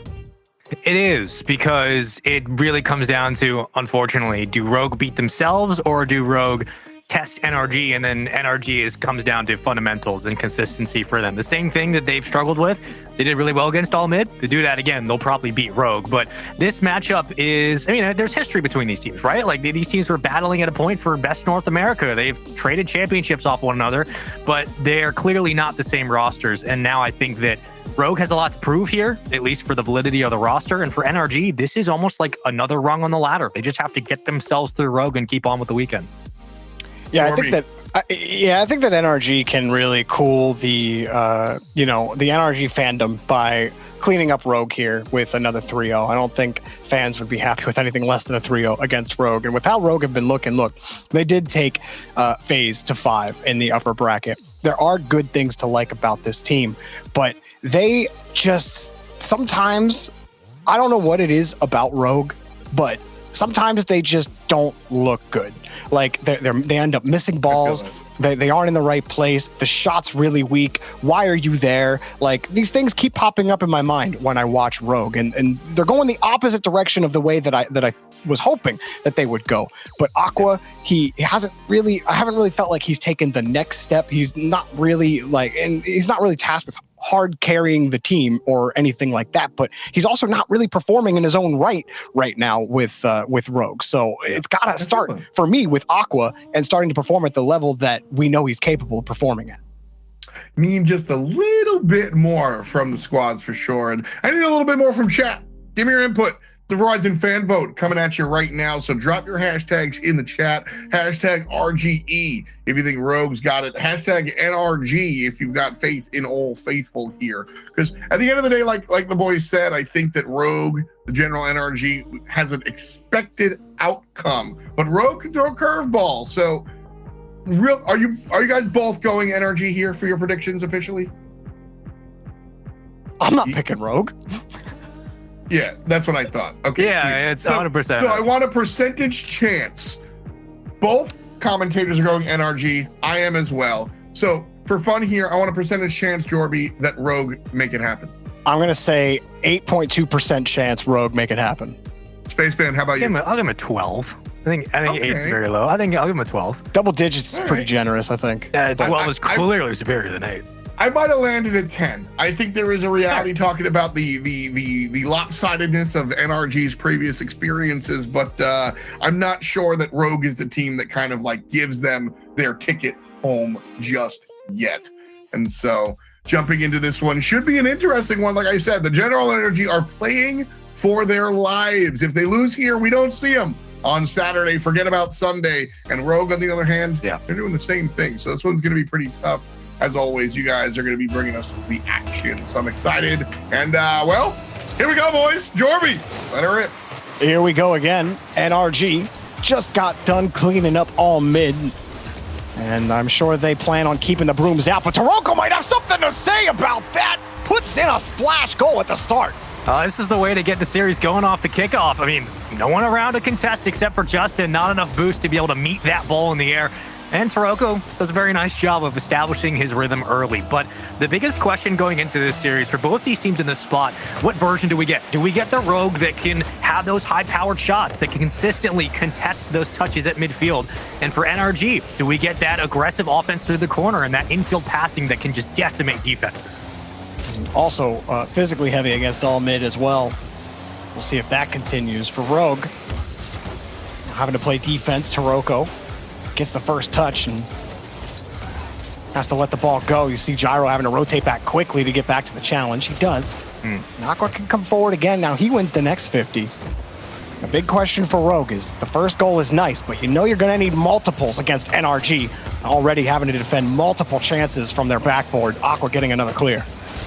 And that's been one of the Achilles heels for Rogue since this roster formed. One, just knowing who's going to run point with the ball, who's going to take that first challenge out, but also clearing the ball away on defense. They have struggled more than almost any team I've seen in the closed qualifiers. They've been having a very hard time at it. So far, they've been doing a very nice job of meeting NRG on the point of contact. They're winning the second touch. And back out to midfield, the boys in blue will try to escape. You have Aqua grabbing boost on the opposite end, so you do have resources now up as he will go up for the challenge. We've seen Aqua do this before, breaking the roll one. They're getting aggressive early, forcing NRG to make sure they have him at least on their sights as they move downfield. Oh, Garrett wide on that pass and just couldn't find a way past Rogue's defense. Hang on to midfield for now, but Taroko, again, speedy to that ball. You just mentioned about meeting a lot of those challenges at point of contact. Taroko's been behind a lot of those on defense in this first 2 minutes. There he is again, taking the ball away. Aqua gonna squeeze that one out, chases it down quickly. Gyro was waiting on the wing, sends it back, but Aqua's got no boost to help out. Has to rotate back and NRG get out. And keep note of how many times Rogue are pushed up with their flying back to meet the ball in their other corner. They always play with their backs at midfield. They very much struggle to find one another on transition and to keep the ball in front of them. It sounds really simple, but it is something that comes into play when you have to find a counterattack, when you have to be able to keep possession of the ball when you're getting challenged with those quick 50s. Garrett flying through the side wall was looking for something extra, but no one else pushed up. You have a two-man defensive hit right now as NRG not committing much, more than happy to play one at a time. Just in on the pass, Garrett resets into the ball, kept up by NRG. Squishy, an attempt now, slow roller towards the net. Taroko will save it away. Garrett right back out. NRG putting pressure on. Rogue struggling to clear. Aqua, great touch there off the back wall, but still weren't able to get the follow-up challenge necessary to get NRG off the ball. Here comes Justin again off the pass from Garrett, and it's just an easy little shuffle pass and then a hard clear, and then Rogue struggling to return fire. Here's one off the back wall, and NRG are first to it again. Rogue are flat-footed as Aqua waits for this ball to come across. He's got both the canisters in his pocket now. Comes underneath, gets over Garrett, but can he follow it up? No, it's not working. These solo pushes down the field after they take so long to get the clear are just taking too long. They have to use all their boost to get down, and then they have nothing left in the tank for a weapon. Oh, Gyro just missed that completely. Here comes Justin to set up. Gyro cross net save, but how many times now has Aqua escaped downfield, gotten the opposite boost, and it doesn't really convert to anything? NRG are like, okay, we'll just play a 3-on-2 in the box and we'll find one another on these passes. It's 1-2-3, no clear from Gyro, and Squishy with the rebound puts it through for the equalizer. Like, it's the right play, but at the wrong time for Rogue, and it's not working out. NRG tied up. They just don't have somebody ready at midfield often enough, and they're not able to challenge NRG once they grab control of it. Here's another demo from Garrett. Squishy tries to pop it up to him. Gyro can't make it happen. Here comes Garrett again, and Aqua somehow squeezes that ball away. He used all his boost to do it, and so clearing it away is not an option as Taroko looks for one. He finally gets it back down to Gyro. Now what do you do if you're Rogue? You lose a member. Justin will take out Taroko. He's going to come up with not much in the tank, but Aqua with a booming clear will give Rogue time to breathe for the moment. But do you continue on that stagnated push at one at a time? You need some pressure at midfield. You have two pushed up now. Gyro through the corner, a bounce from Aqua, but immediately taken away by NRG, and Taroko now has to regroup on this ball and, more importantly, hold on to boost, but he gets cleared off the play, and how quickly the offense crumbles away. NRG taking possession back. They take back midfield, and they're playing with their food right now. Oh, Garrett left. He saw the challenge coming. He decided to leave, but Justin got the pass. Here's Garrett gives it back to Justin. Justin sets it up off the ceiling. Garrett punches it in. NRG push forward yet again. Oh, that's brutal. It's hard to block against that, but you got to get someone up on the backboard. You can't blame Gyro for his positioning. What else is he going to do? It's a 2-on-1. Aqua's out of positioning. He has to rotate back. And that small factor that happened earlier in this game, in the start of this series, where Rogue are constantly flying back to meet the ball on defense, it wasn't an overcommit. It was just out of positioning from Aqua, and unfortunately, he gets called on the pass down. That's NRG for you, but Rogue still have time to get this one back. Chance for Aqua, but Garrett followed him the whole way through. There's Garrett again. Gyro, that touch just isn't going to get anything done. Taroko playing too deep of a third man. Those follow-ups, really crucial for Rogue, but they haven't made it work. Here's the Aqua, one more chance. He got the bump in front, and he'll sink it. Rogue with seconds left, tie it up. That's a great pass from Taroko, and I know that Justin cuts it down, but that's when you get everybody pushed up. Like, okay, he's falling away from the ball. He won't have enough boost to get it towards the sidewall, so it's probably going to be a dead ball right at midfield. Aqua going to take the challenge. That is one of the reasons he was brought into this roster, right, to make those kinds of plays upfield with little time. NRG, though, trying to put this one away. Ooh. Justin going to dunk it. Garrett going to be there, and to clear out by Rogue. Kept up by NRG. Garrett does have boost. Here's Taroko off the backboard, cleared away, down towards midfield. It will touch overtime. Game 1. Here we go. Oh boy, oh boy. Rogue would be a big statement here in game 1 if they could take one against NRG, but Garrett wins the kickoff. Aqua has to punch that ball back over to the corner. Another pass to NRG, back to Squishy, cut off by Gyro, who's been much more involved in the play. He helped pole vault this one. Aqua just misses the ball, but Taroko's free. Goal! Rogue take game 1. We saw G2 do this at the LAN Major, and guess what? Aqua takes a play out of the page book. Hey, something like that. Taroko's there with the read, and there it goes, right home. 16 seconds into OT. Rogue take advantage of the space upfield, and they had been working on that goal for 4 minutes. Finally, it comes through, and Aqua sets it up for the winner.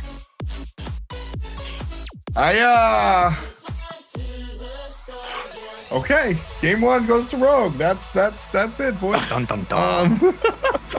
And we'll clean up the last round real quick. Accelerate does take down the Sonics, and so they are the ones going head-to-head against version 1. But yeah, man, I'm glad Mobile 1 is bringing us the high-performance replay, because this a second look isn't going to help me out here, folks. Like, I am still kind of I straight up expected the sweep. And so to see Rogue kind of come out here and peak and do what they're doing. Jorby, what was the difference maker? Why does Rogue look so good? How did they get the dub? I honestly don't think Rogue are doing that much. They had one breakout play. Yeah. Like, Taroko had a solo play at the start of the game where he hit the nastiest double touch, almost a negative angle.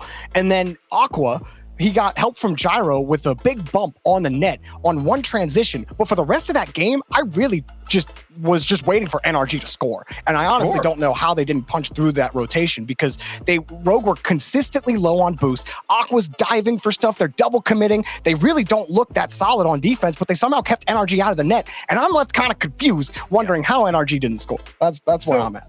So I want to jump in there, because I do think we're being a little bit unfair to Rogue here, because I mean, Energy has stumbled going into this one, and really that's what Rogue are doing here.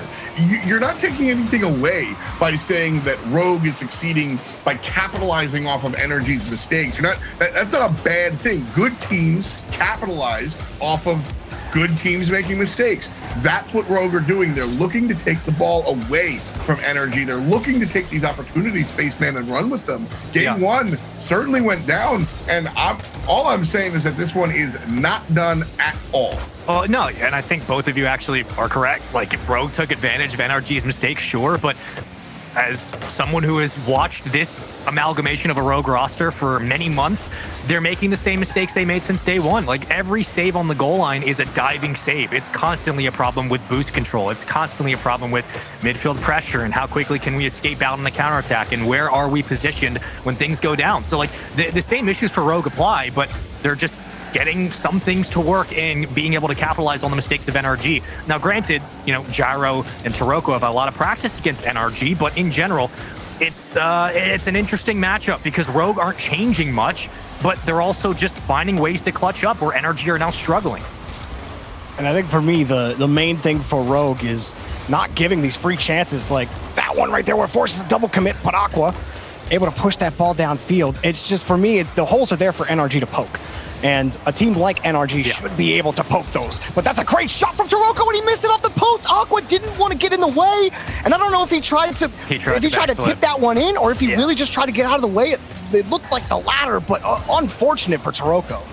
I think he was either thinking about just flipping back or scooting his butt back and punching it in, and just the 50-50 just went the wrong way, unfortunately. But that should have been an opening goal for Rogue. However, for NRG, again, shaky defense has been the question mark for this team as of late. The offense not really flourishing on the other end either, as Justin was tangled up through the corner. Garrett now on a one-on-one. He will win it over Gyro, though. Will give up his life for it. So we play through the corner for Aqua. Now what do you do if you're Rogue? Do you allow him the space to try to get this one back out to midfield, or do we turtle up yet again? It seems like it will be the latter, as right now it's all of possession for NRG towards the backboard. Garrett looking for Justin, but Justin couldn't find the second touch.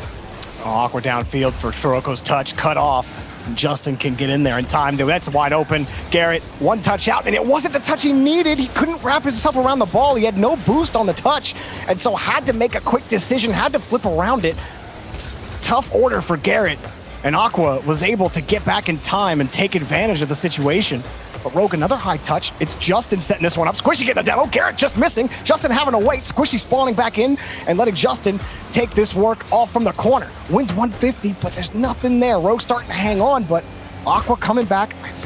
Rotation still a little wonky, but Rogue are making it work. Toroko gets deleted. Aqua coming back quickly, makes another hard touch. I mean, Aqua makes such large rotations, and yes, he does grab boost on those rotations, but those are moments where NRG might be able to capitalize, where they get a little bit of extra space, a little bit of extra time to set each other up. Garrett finding another victim. Aqua will get cut down. Squishy looking for the back pass there. Justin to Garrett, maybe. Instead, will play it to the sidewall. Here's a setup to Squishy. Cut off immediately. Rogue now intercepting a lot of these touches in the front of the blue half, and it's escape downfield to Rogue. Oh, he just punches it over Justin. It's an immediate counterattack. He's been the best player on Rogue today. Aqua sets him up, but Toroko does all the work. Pops it right over NRG's defenders. And Toroko again. He set it up for Rogue in game 1 with the double touch, and he's putting them in position to win here in game 2. That's that decision making that got him a gold medal, and Gyro off the kickoff makes it 2-0. Gyro, more like it. Aqua wins a massive kickoff. Gyro just has to drive forward, and it falls right back into his bumper.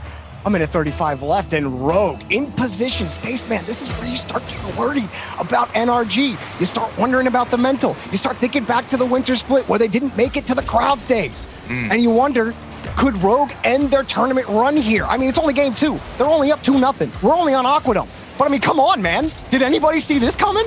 I know. I can tell you right now, like, I've seen many things, especially watching Rogue. Now, nobody saw this in this situation, but Toroko, always been a big fan of him as a striker, always underrated in North America. And when Gyro shows up the way he does, playing the way he can, this Rogue team can make magic happen. It's just up to them how far they will go. Toroko right off the back wall will take it right back out to midfield and wins the 50 off the hood of Garrett. It's Justin trying to play it back out, but Gyro immediately intercepts, and he's just showing up big time. Another 50. Aqua just side flips off the ball. Now let's Gyro come in. Gyro again. Touch over to Aqua. Cut off by Garrett, but cutoffs are all NRG really have. Rogue commanding midfield. Toroko, 2 touches. Oh, what a save from Justin. Garrett gonna punch it out. NRG still looking for, I mean, any kind of opportunity, any kind of shot on net. They're not getting anything. They're getting squeezed on the orange half. Aqua pushes this one away. We are down to the final seconds. It's looking more and more like Aqua's gonna get the reset. Almost drops it onto Garrett's face, but he's gonna carry the ball out safely. NRG have no boost. They need something. I mean, Squishy will get it, but now it's 3 pushed up. The defense has to hold strong for Rogue. NRG trying their best to pop it high, but Squishy has to fall back with Garrett. Still alive, bumped out. Gyro gonna kill it. Rogue take game 2 on Aquadome. Up 2-0 in the series. Toroko, 4 shots on goal with 2 saves and a crucial goal in this one. What more can you say? F. I need your opinions. Gyro's here. Gyro's here. You know. Hey, man. What do you got? I gave y'all a 10% chance, and I gave him 12. Just saying. And I cling to my 10% chance, and right now we're absolutely seeing it. I think that like, realistically speaking, if I thought that the General Energy were guaranteed this, I would have said 0. The reason we said, 10, 12, we were having a little bit of fun here, but realistically, we're like, all right, like, you know what? 2 out of 10 times these teams play each other, Rogue's gonna win it. That's realistically what we wound up saying. And realistically, this is what we're expecting to see.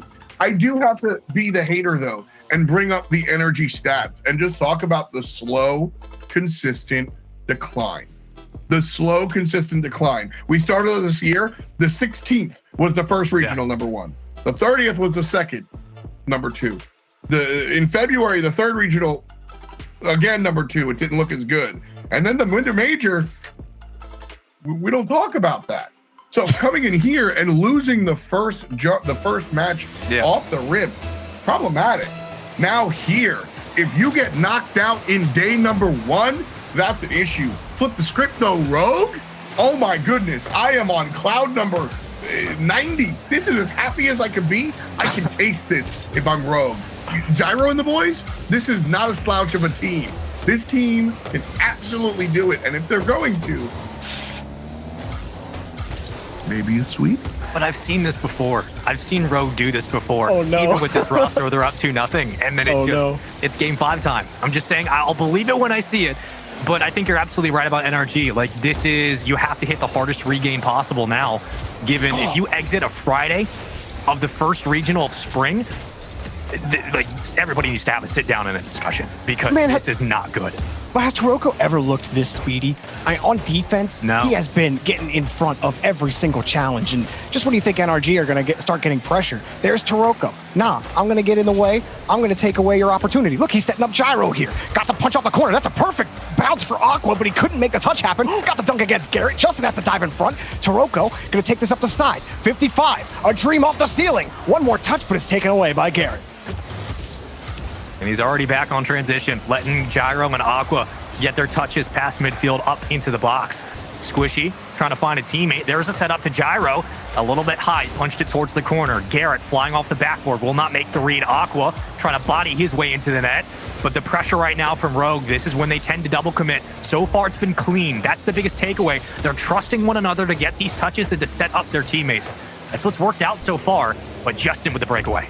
Well, they might have given him the gap. You saw Aqua cut the rotation, and Gyro was kind of left in an awkward spot. He had to go to the opposite side, but he made it work. Gyro wins the 50, actually wins 2 50s, puts Rogue back on the orange half with some pressure, and midfield canisters in tow. Toroko avoids 1, and he's got Gyro on the wing, but Squishy cuts him off. Justin tries to get up there quickly. NRG starting to feel Rogue's speed, trying to match the pace. Gyro kicks this downfield. Garrett's completely missed the ball, and Rogue have the lead! Take advantage of what you're given, and that double commit by Squishy and Justin. They were trying to win the 50, and if this happens, you have to hope Garrett saves it, right? At least Garrett clamps it doesn't on the miss backboard. those. He doesn't ever miss that read. That's what I'm saying. Like, you have to hope that he either clamps it or kicks it to the corner. Neither happens, and Gyro will just escape upfield. You play a one-on-one, you count your chances, you get one. This is that small inconsistency, right? Like the chips in the armor. We're starting to see that time and time again for NRG. They're just not making those fundamental reads they used to. I love that you call him Gyro. Hey, when he steps up, he's Gyro. What can we say? I like it. Aqua, who for my mark is winning the car design challenge of the tournament so far. Look at that dump off pass to Toroko. He said, this man is slotting everything we're giving him. Let's give him one more. Toroko is one of the best mid-range shooters I have had the pleasure of watching. He is so good at getting in position and immediately converting a pass into a quality shot. Doesn't matter where in the net, upper right post, lower right side.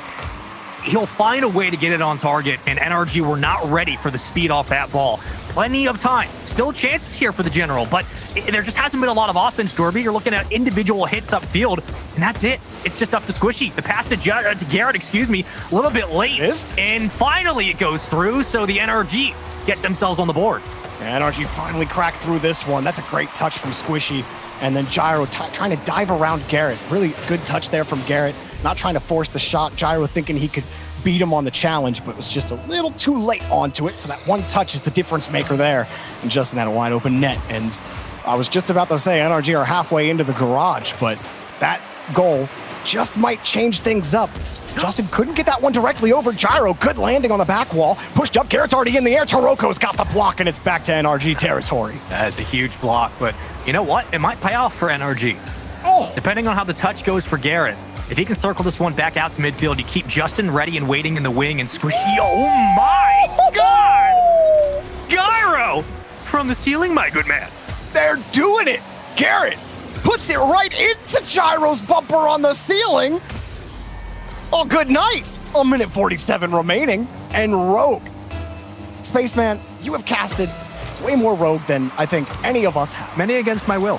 And you have seen 2-0 leads in series just go away. And that last goal from NRG definitely had the makings of a, here comes the NRG comeback.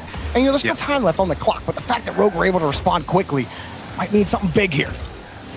Look, I mean, NRG skill-wise could absolutely get back in this game, but it's come down to, at least for this roster for Rogue, can they put games away? Can they put games away? Aqua says go to sleep. It's night-night. No more. Good night. Turn the lights off. You can't see anymore. It's over. Gyro got you beat. Aqua was ready for it. Squishy can't make the save. Oh my goodness, it's an ocean out here. Aqua coming up big time. Gyro stepping up. Taroko's been the speed demon on defense. And nobody on NRG can stop this team right now. 3 goals to 1, or 4 goals to 1, excuse me, up by 3. That's where my brain was at, is the goal differential. My goodness. Rogue are fighting against a wet napkin right now, and it's not going well. They are having their way on the field. NRG have just been completely outplayed. And look, maybe that could potentially be the best thing. Like, you lose really, really badly. You have to work on everything, but this has been a really good showing from this Rogue roster. Like, this is one of the better performances they've actually had as a team of 3, because they aren't making the normal mistakes they make in this game, and it's paid off. You're seeing a lot of quick challenges and reads from Taroko. Aqua looks very comfortable in a lot of his positions, and Gyro is making quality reads to get back on defense. Great shot. What? No follow-up from Garrett. No follow-up from Squishy. NRG can't buy a goal, and they might have just been kicked out of the tournament. Gyro, what'd you eat for breakfast this morning? Keep doing it, because it's working. The souls of the non-believers. And they're paying for it. Big time. 10 seconds remain. NRG are literally about to be eliminated from the tournament.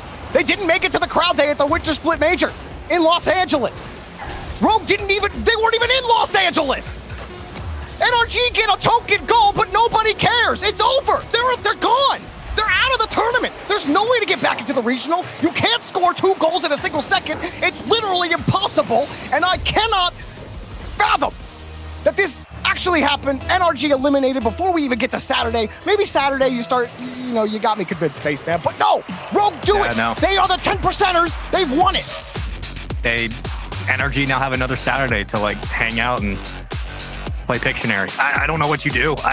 This was a great win by Rogue. Let's give him credit where credit is due. This is one of the better performances this team of 3 has had, because it finally started to click. They didn't make a lot of double commits. They didn't make a lot of awkward transitions down the field. They trusted one another, which is something I've been harping on for this roster to do.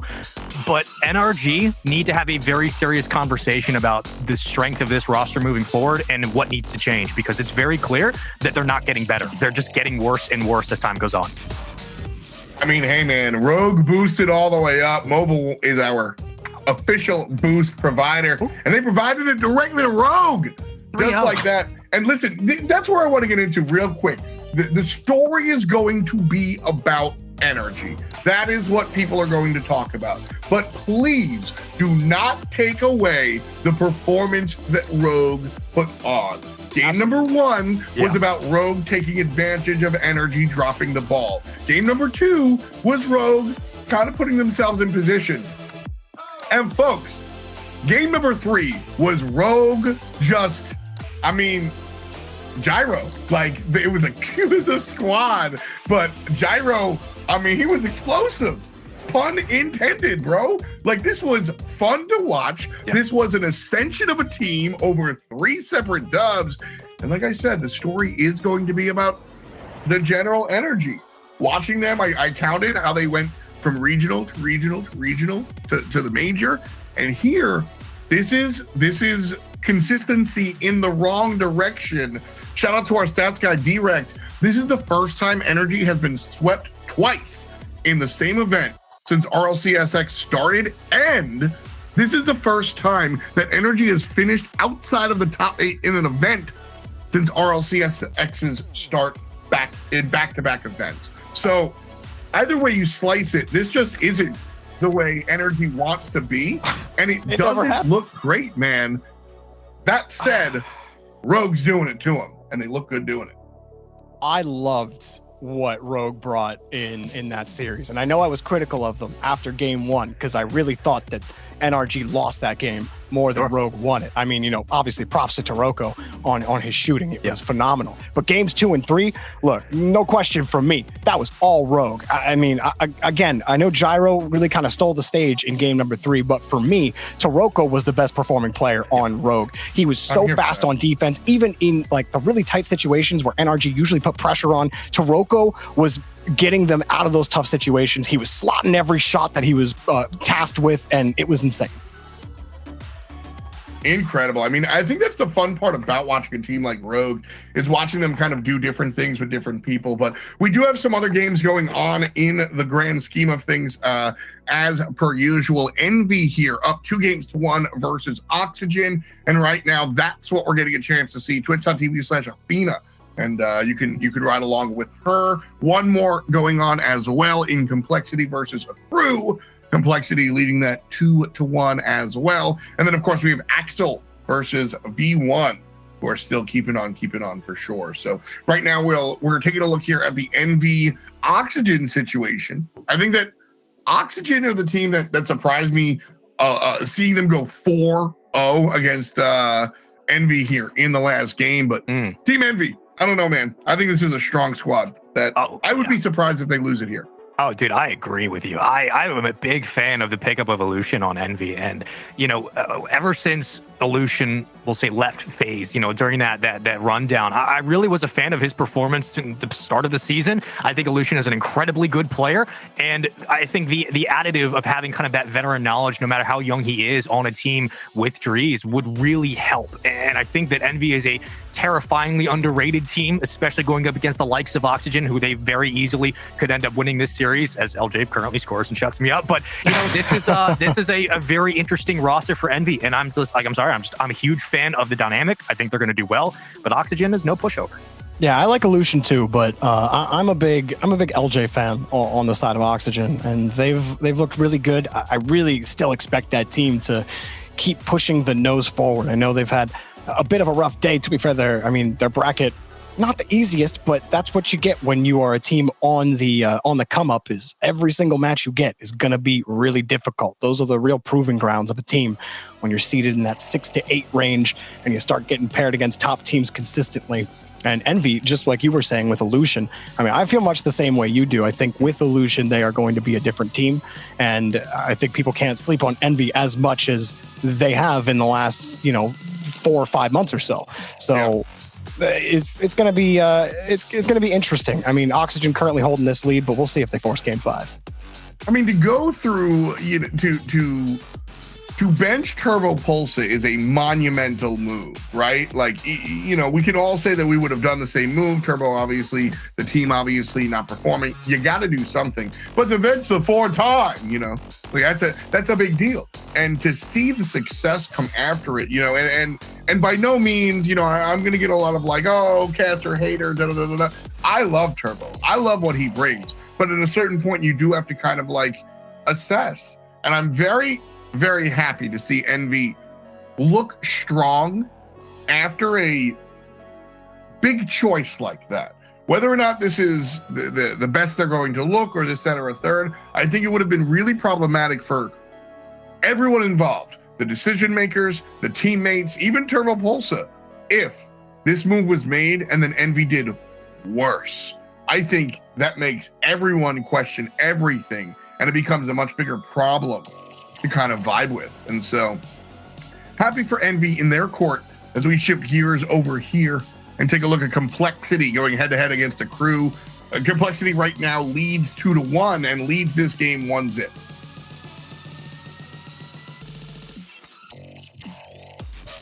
Yeah, that makes sense.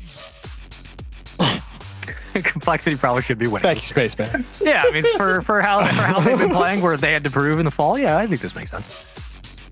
Well, we had a conversation about Complexity earlier on. Myself, Cole, and Achieves were on the desk earlier on, and basically what we were saying was that a lot of people are down in this Complexity team because they came in like a bat out of heck, and then kind of haven't done the do in a while. Yeah. But I think that they overperformed coming in here, right? When we saw them really, really hot in the beginning of the season, I think that was, peaking. I think that was above what they actually were capable of. And now we are seeing more of the slow and gradual and methodical ascent up the ranks. And now we're seeing a real, this is really where the Complexity is at, should be, etc. So I actually don't agree. Complexity is at, and I would like them to continue growing in this direction. I actually really don't agree with that. I think that Complexity underperformed in the winter split, and I think the fall split was much closer to their actual potential as a roster. I like that team. came here and absolutely shocked North America with how well that they played. But the expectation was that they could play that well. And then, they go to the fall major and they disappoint. And you got to think about what that does to your morale as a team and as a roster when you win a really tight tiebreaker against Space Station to make the fall major, and then you go the whole way to Sweden from South America, because the guys were still living in Mexico at the time. Right. I mean, the North America, but either way, you're not in with Complexity yet. You're not in with your org yet. And so you have that kind of mentality barrier blocking you. You're also still got the stink of the fall major still behind you. You don't perform well on the winter, at the winter regional 1, if you will. And it's a snowball effect. So they needed a reset. I don't think this is more their level. I think Complexity are still every bit that team that came in in the fall and surprised people with how well that they played. I just think they also, the mentality barrier got to them. But I think now that they're in Dallas, with the Complexity org, they can settle down. They're all going to be with each other again, and playing it with Complexity, with the support of your org, I think is going to do wonders for their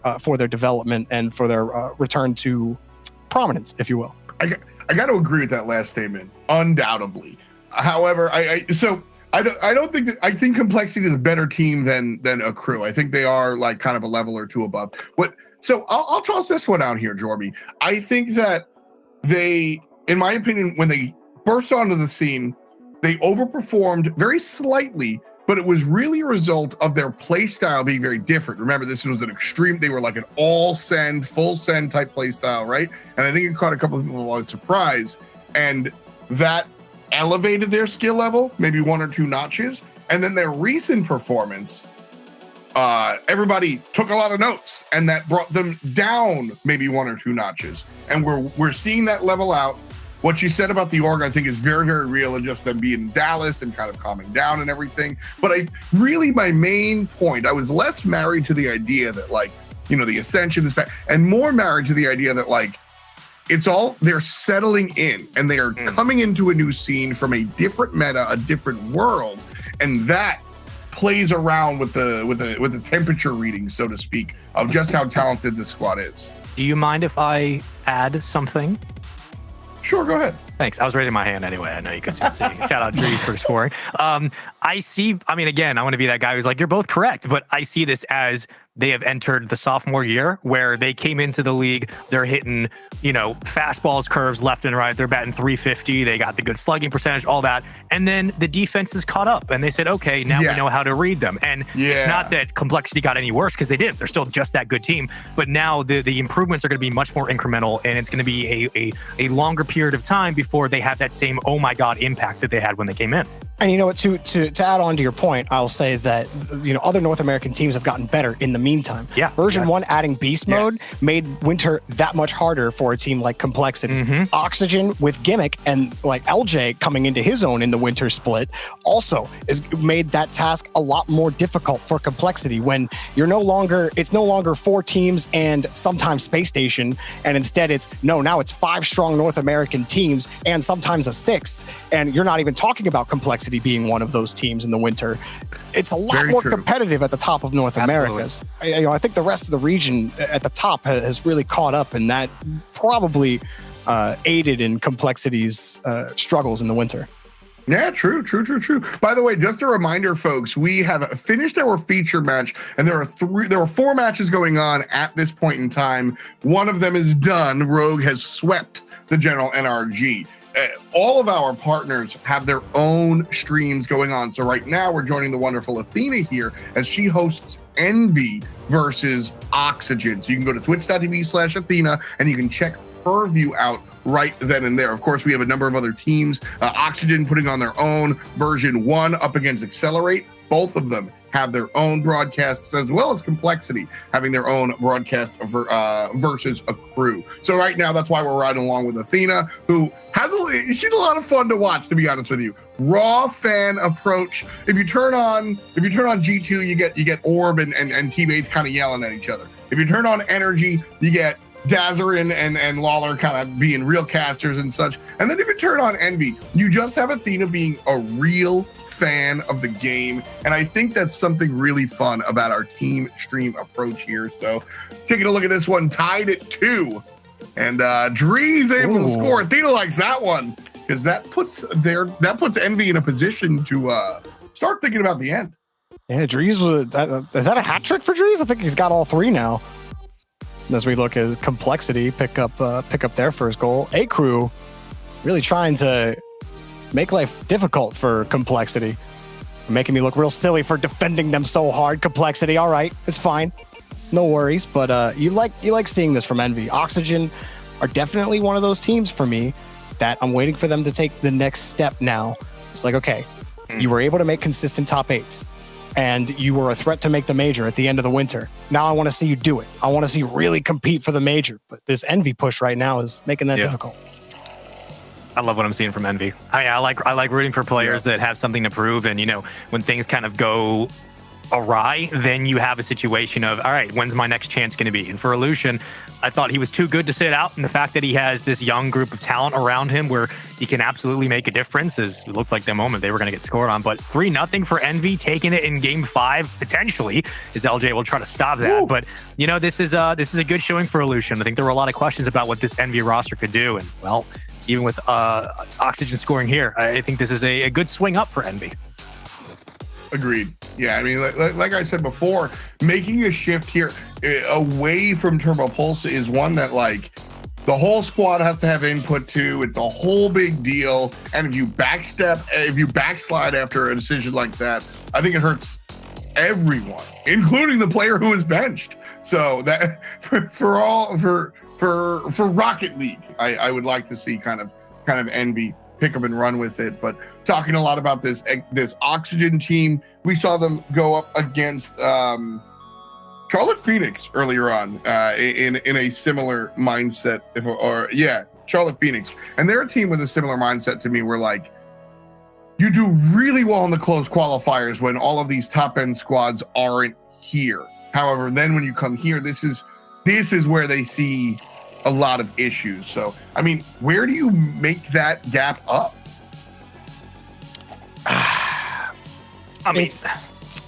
Honestly, I still think Charlotte Phoenix were a better team when Andy was on it. And because like Andy over on Sonics, I don't think he's been able to do as much. But, like, in terms of, like, how you take the next step, honestly, you look at top teams and you say, okay, well, what are the top teams in the game really good at? Well, G2 are a top team because Chicago, JNaps, and Atomic. You got Atomic, who's a mechanical master. You have JNaps, who doesn't know how to not score. And then you have Chicago, who's capable of doing everything behind the ball. So it's like you got to have 3 players who are capable of excelling in every spot on the field. And that's what makes a top team a top team. It takes, people harp on and on about mechanics, but it's true, man. You need really solid mechanics now to take the next step. You could be an A-tier team and have middling mechanics and have serviceable mechanics, and you could be A-tier. You might even beat the top teams every now and again, but you won't be a top team. It's not all mechanics either. A team like Faze, who have still posted top 4 in almost every single regional that they've played, has struggled against other top teams because their defense has been really poor. But you wouldn't say any of the players on Faze are not mechanical players. So it's a mix. You gotta have both. You gotta have the sense, and you have to have the mechanics. It can't be one or the other. And if a player cannot develop the mechanics, you need to find a player who has the mechanics already. It's difficult in the RLCS because the closer you get to the top, the more consistent and tougher it is to win against players who are mechanical and have the brains. It's a tough equation for sure. Sorry to put a pause in the podcast real quick, but tied at 2, down to 20 seconds here. I mean, this one's for, well, okay. There's 21 seconds on the clock, and Complexity puts themselves in a position here. But Blackjack is more than enough time to find a responding goal here, without a doubt. But if I'm Complexity, this one is where this is for all the marbles. This is game 5. Ooh, fake kickoff. I like that. Complexity do a really great job. That's it. Oh, wow. The fake kickoff. Okay. They got him with the fake. Nom, nom, nom into the mouth. They said the last chance. Pull back. Hit him with the lever action. Bang, baby. That was beautiful. I'm sorry, but hey, crew, how about it? I love it, man. You gotta stir up NA some more. Can like G2 and NRG, well, G2 didn't lose, but like I really just want all of the top teams in North America to just lose in one of these regionals so we can watch like A Crew and Charlotte Phoenix grand final. Can we get that one day? Like I would, you know, North America's not nearly as exciting as Europe. Like you look at the close qualifiers in Europe, and you have like Guild, Luminosity, and Misfits all in the close qualifiers. Those are all great teams. I want to watch all of them. I want NA to step up in that way, man. That's all I want. Okay, baby. All right. Yeah, I'm taking bets. Who's got complexity? I'll take complexity. I'll say complexity. I got a crew because I'm already 0 for 1 today on underdog, so I'm going again. Double down. I will answer after somebody scores. Oh, key. No, real talk. I didn't know that was an option. I think complexity is they're the protagonist here. So if a crew wins, I'm happy because that means sports happened. But if complexity wins, that's the big North American narrative that I've been running with for almost a year now. I just like watching from a zoomed out perspective how this complexity team is maturing and growing. You know what's weird is that when you say that, I immediately thought of how Rogue aren't even the main character in their own series. That is so strange to me. Oh yeah, no, and you know that's the wild part. In the show called Rogue, they're just in the background. Well, I mean, when you're up against the general NRG, not just that, but in a particularly interesting moment in their story arc. Yeah, of course, you know it's like when the Rock joins your show for a guest episode. It's no longer your show. It's The Rock on this show. Yeah. You know, that's NRG on any stage. Well said. One thing though that complexity do really, really well, great shot, is they pick up the tempo once they get into the offensive third. Like once they get around the corners and they get past the midfield boost, they kick up the tempo so quickly with the passes and with the shots, and that's how they break down a lot of teams. All right, well, you know what? Envy secures their one. So we've got 2 matches going on right now. We're deep in the weeds with complexity versus a crew. Why don't we ride alongside them? Let's go. Let's listen. Oath is praying, is clapping. He says, please, 100 boosts, come to me, spawn. It's going to go to the top corner and out again. We're 2 minutes into OT. A big counter, and it's going again.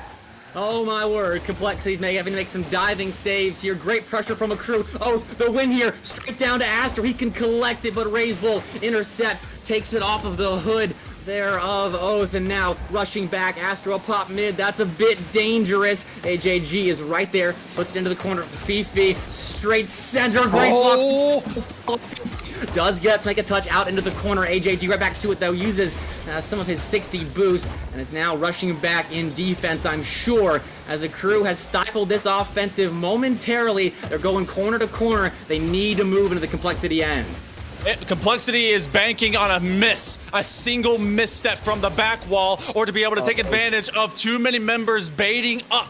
Raze Bull, he's going to wait on AJG, who has come up huge. That's a layup for Shad, who has been the difference maker. He goes to the back wall, but what a position. Fifi's reading him like a book. He's off the crossbar, and he's trying to make him take a look. It's going to be Fifi who goes up. AJG with the double, but no, Raze Bull, Astro, he puts it down the center pipes, but it is not on target as of yet. Now we go to the offense. Does he have enough? Oath will dive, but they can't get it quite one more time, and Complexity brings it back to the midfield line.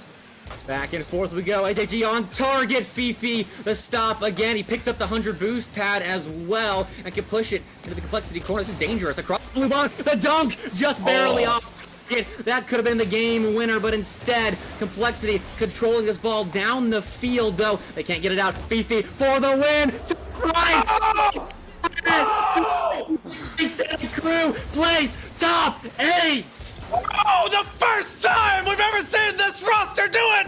And you go top 90 and in, baby! Yes! A crew! You make day 2! You take down Complexity in game 5 OT! Clutch up! You got your... That's the kind of energy I want to hear! That's what I want to see! A crew! Come in, make North America interesting again! Please! Yo, oh my goodness. I got to give a shout out to our friends, Hail Monkey Man and Tenric over there, giving us, by the way, a killer cast. to match a killer game, by the way. What a call, guys. That was dummy sick. But like I said, we were in the game, man. I mean, Complexity's supposed to win. That's what all these stats say. But like, sports happen. So a crew comes through and they're going to day 2, like we heard. That stuff is so cool. Like that is, yep. I mean, that's Rocket League, baby, right? That placement was nuts. Dude, that was sick stuff. Sick. Insane. I got to check on the rest of the league. V1 and Accelerate, I think, are still rocking things out. They've had some setbacks here and there, so they're continuing on to keep on keeping on. But real talk, like I said, we've had some fantastic games here. A crew coming over Complexity is not what I expected, not what anybody kind of expected. But again, this crew team is I think on their way up. There it is. That they've started hitting that. Okay, next rung. Complexity is okay. That's our challenge, and they hit that. So tomorrow's going to be a big day for them, right? Can they keep it going? But this is how you build your name, man. It's great. Heck yeah. I think we're going to be jumping back into version 1 and Accelerate in just a matter of moments. So here we are, continuing on with the final match of day 1 here at the Verizon Ultra Cup. A fantastic set of matches that we've gotten so far in this set. Version 1 leads 2-1. Accelerate won the first game by just 1 goal, 2-1. So now in game number 4, we've got to see who takes this scoreless after just a minute and a half. You know what? I'm full chaos now. Version 1, you had your fun. LA Major, you had fun there. Calm, that's another goal. That's cool, man. You're really good at the game, but I'm here to watch Accelerate, like, win the game because, chaos. But it's fine. You can win. That's cool. Somebody say chaos. Yeah. I like that. That's all I had to add, by the way. Sorry, continue. Yeah, no, yeah. I had nothing. Not the NRG. Oh. Oh man, if we don't laugh, we cry. I mean, I'm not crying. I think it's great. Daz is probably crying. No, poor Daz. We got to get a check on him. I mean, he tweeted out earlier a very sad picture when they went down to the lower bracket. Like Rizzo at the bar. I don't know how he can top. I don't know how he can top that, but he's got to come up with a sadder photo. So, if you're listening to this, be sure to tag Dazarin on Twitter at @iDazarin. And say, hey, can you post a sadder photo to commemorate NRG's early exit out of this tournament? Thank you. Make sure you don't include me in that one. Use hashtag RLCS also. That's important. Sheesh. So taking a look here, Accelerate. I'm trying to find their stream. I kind of want to watch on my own. Well, let's see. So yeah, here it is. It's twitch.tv/team AXLER8.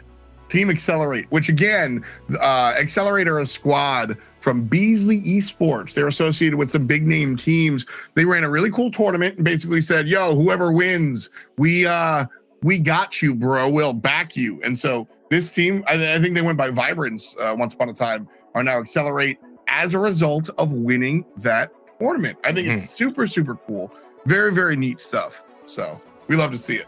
Yeah, it's really awesome. Accelerate winning that tournament before the RLCS 2021 season kicked off.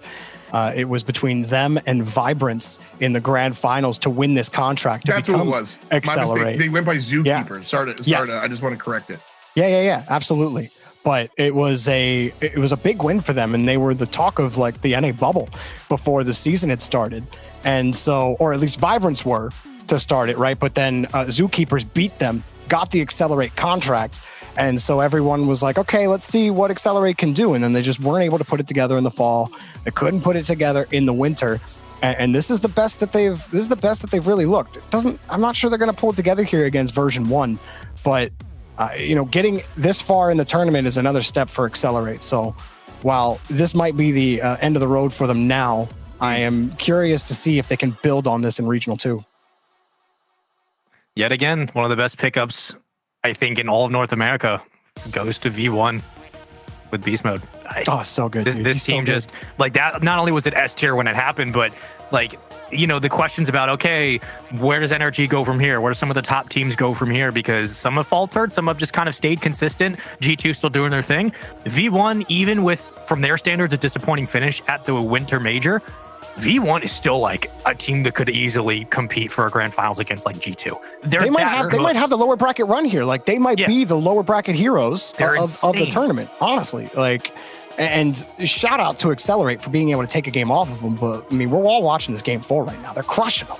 They're destroying. And version 1 has always been, there's this group of teams that tend to like surprise uppercut. Every once in a while, you're like, they made 4th place? Really? Wow. And version 1 is like the leader of that pack, I feel like. And there's been a couple of times where we've seen them just absolutely dominate. And I mean, here, you know, going 4-0 above 5-0 above Accelerate right now, like pretty nuts.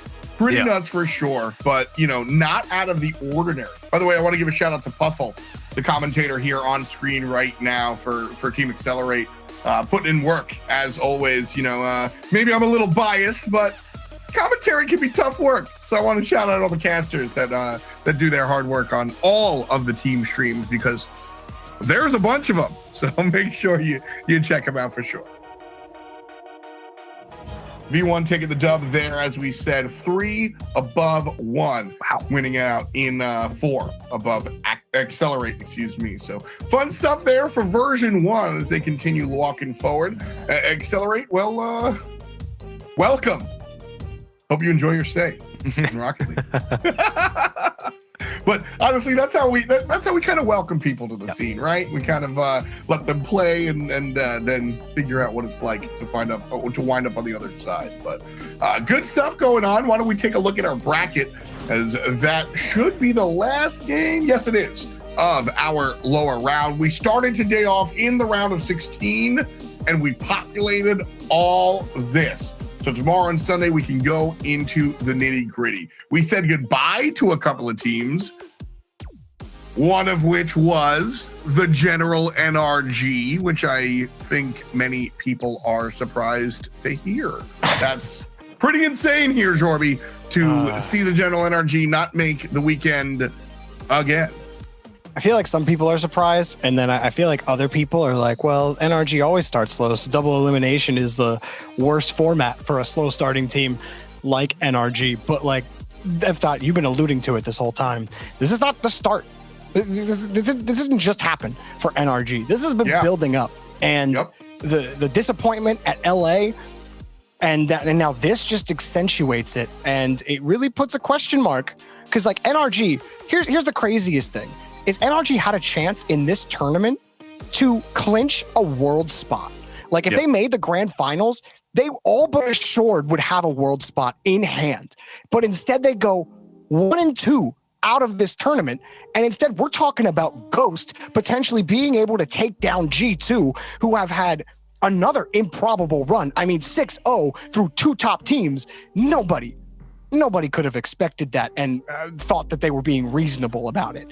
Yeah. You know what? I bet you, I know the guys.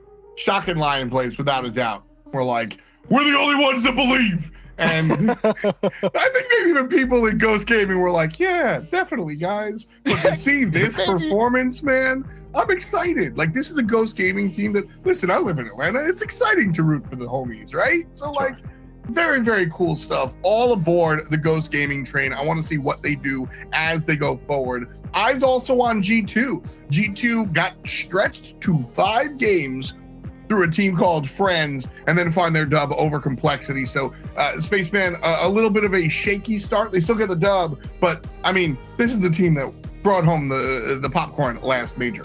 Yeah, I mean, it's probably impossible for any top team to go through a tournament unscathed at any point. So G2 getting shaken up a bit's probably a good thing, because it wakes them up and gets them back on the same page that they need to be on. These players are warmed up, but like G2, if they lose, I'd be down cataclysmically. I would be so shocked. So we'll see how they do, but I have a lot of faith in those boys. We got any crazy predictions or thoughts for the weekend, Spaceman?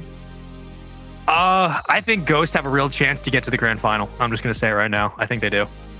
I mean, with the way they're playing, I'm really not one to argue. Jorby has a face on. Well, no, I mean, just one of Ghost, Envy, or Rogue are going to make top 4. Like, one of those teams are going to be in the top 4. Envy, I think they're looking pretty strong, but man, it's crazy. We're living in a little crazy world. This always happens in North America. Day ones go a little crazy, and everyone's like, "We're EU now." We're not EU now, guys. It's not happening. Saturday, everything's going back to normal. I promise you. G2 is going to win this tournament, and it's just going to be same old boring NA. Sorry. Wow. Wait next week for I picked G2. Oh. Well, I'm not going to sit here and say NA is boring, but I'm certainly going to enjoy the rest of the weekend. That does it for us here on the big stream. Jorby, Spaceman, thank you so much for joining me. It's an ultimate pleasure. Cheeves and Cole were with us earlier. Crasher has been your observer throughout the day, so thank him. And as always, all of our team streams, keep an eye on it. All the casters out there doing the hard work. But thank you so much, chat, for hanging out. That does it. The RLCS continues with the Verizon Ultra Cup tomorrow and Sunday. 9:30 a.m. Pacific is where you can see the action. That's it from us. We'll see you this weekend. Peace and much love to you.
This might not be your car, and this might not be your engine. Maybe this isn't your morning routine, and maybe these aren't your coworkers. Perhaps these aren't your standard driving conditions. Far from it. But this is your oil, which means you're one of us, doesn't it? For serious engines, on and off the track, upgrade to Mobile One. It's 3 a.m. I need a taquito. If you want it, we can get it from the 7-Eleven. Slurpee, light bulbs, antifreeze. Here's your order, nacho cheese. If you want it, we can get it from the 7-Eleven. Tip you, driver. I wish you stayed the same. I know it wasn't enough to find. But if I'm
dream just to be where you are. In a world I can see where you are, though you are meant to be.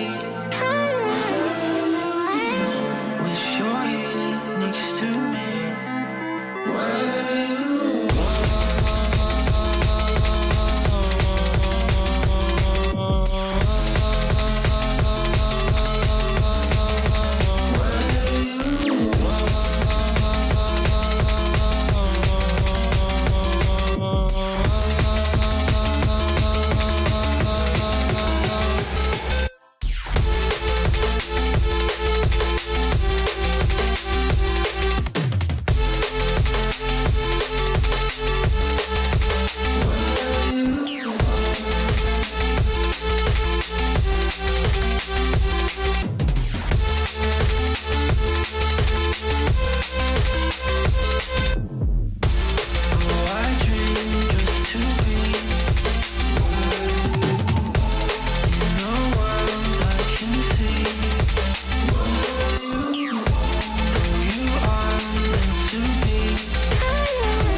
dream just to be where you are. In a world I can see where you are, though you are meant to be. Wish you're here next to me where you are.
Replaying your words there in my head. When you're not here, I'm stuck in bed. I'm starting to break. I'm starting to break. I'm starting to break down. Watch all of the bullets fall to the ground. You took a shot and I'm yours now.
wanting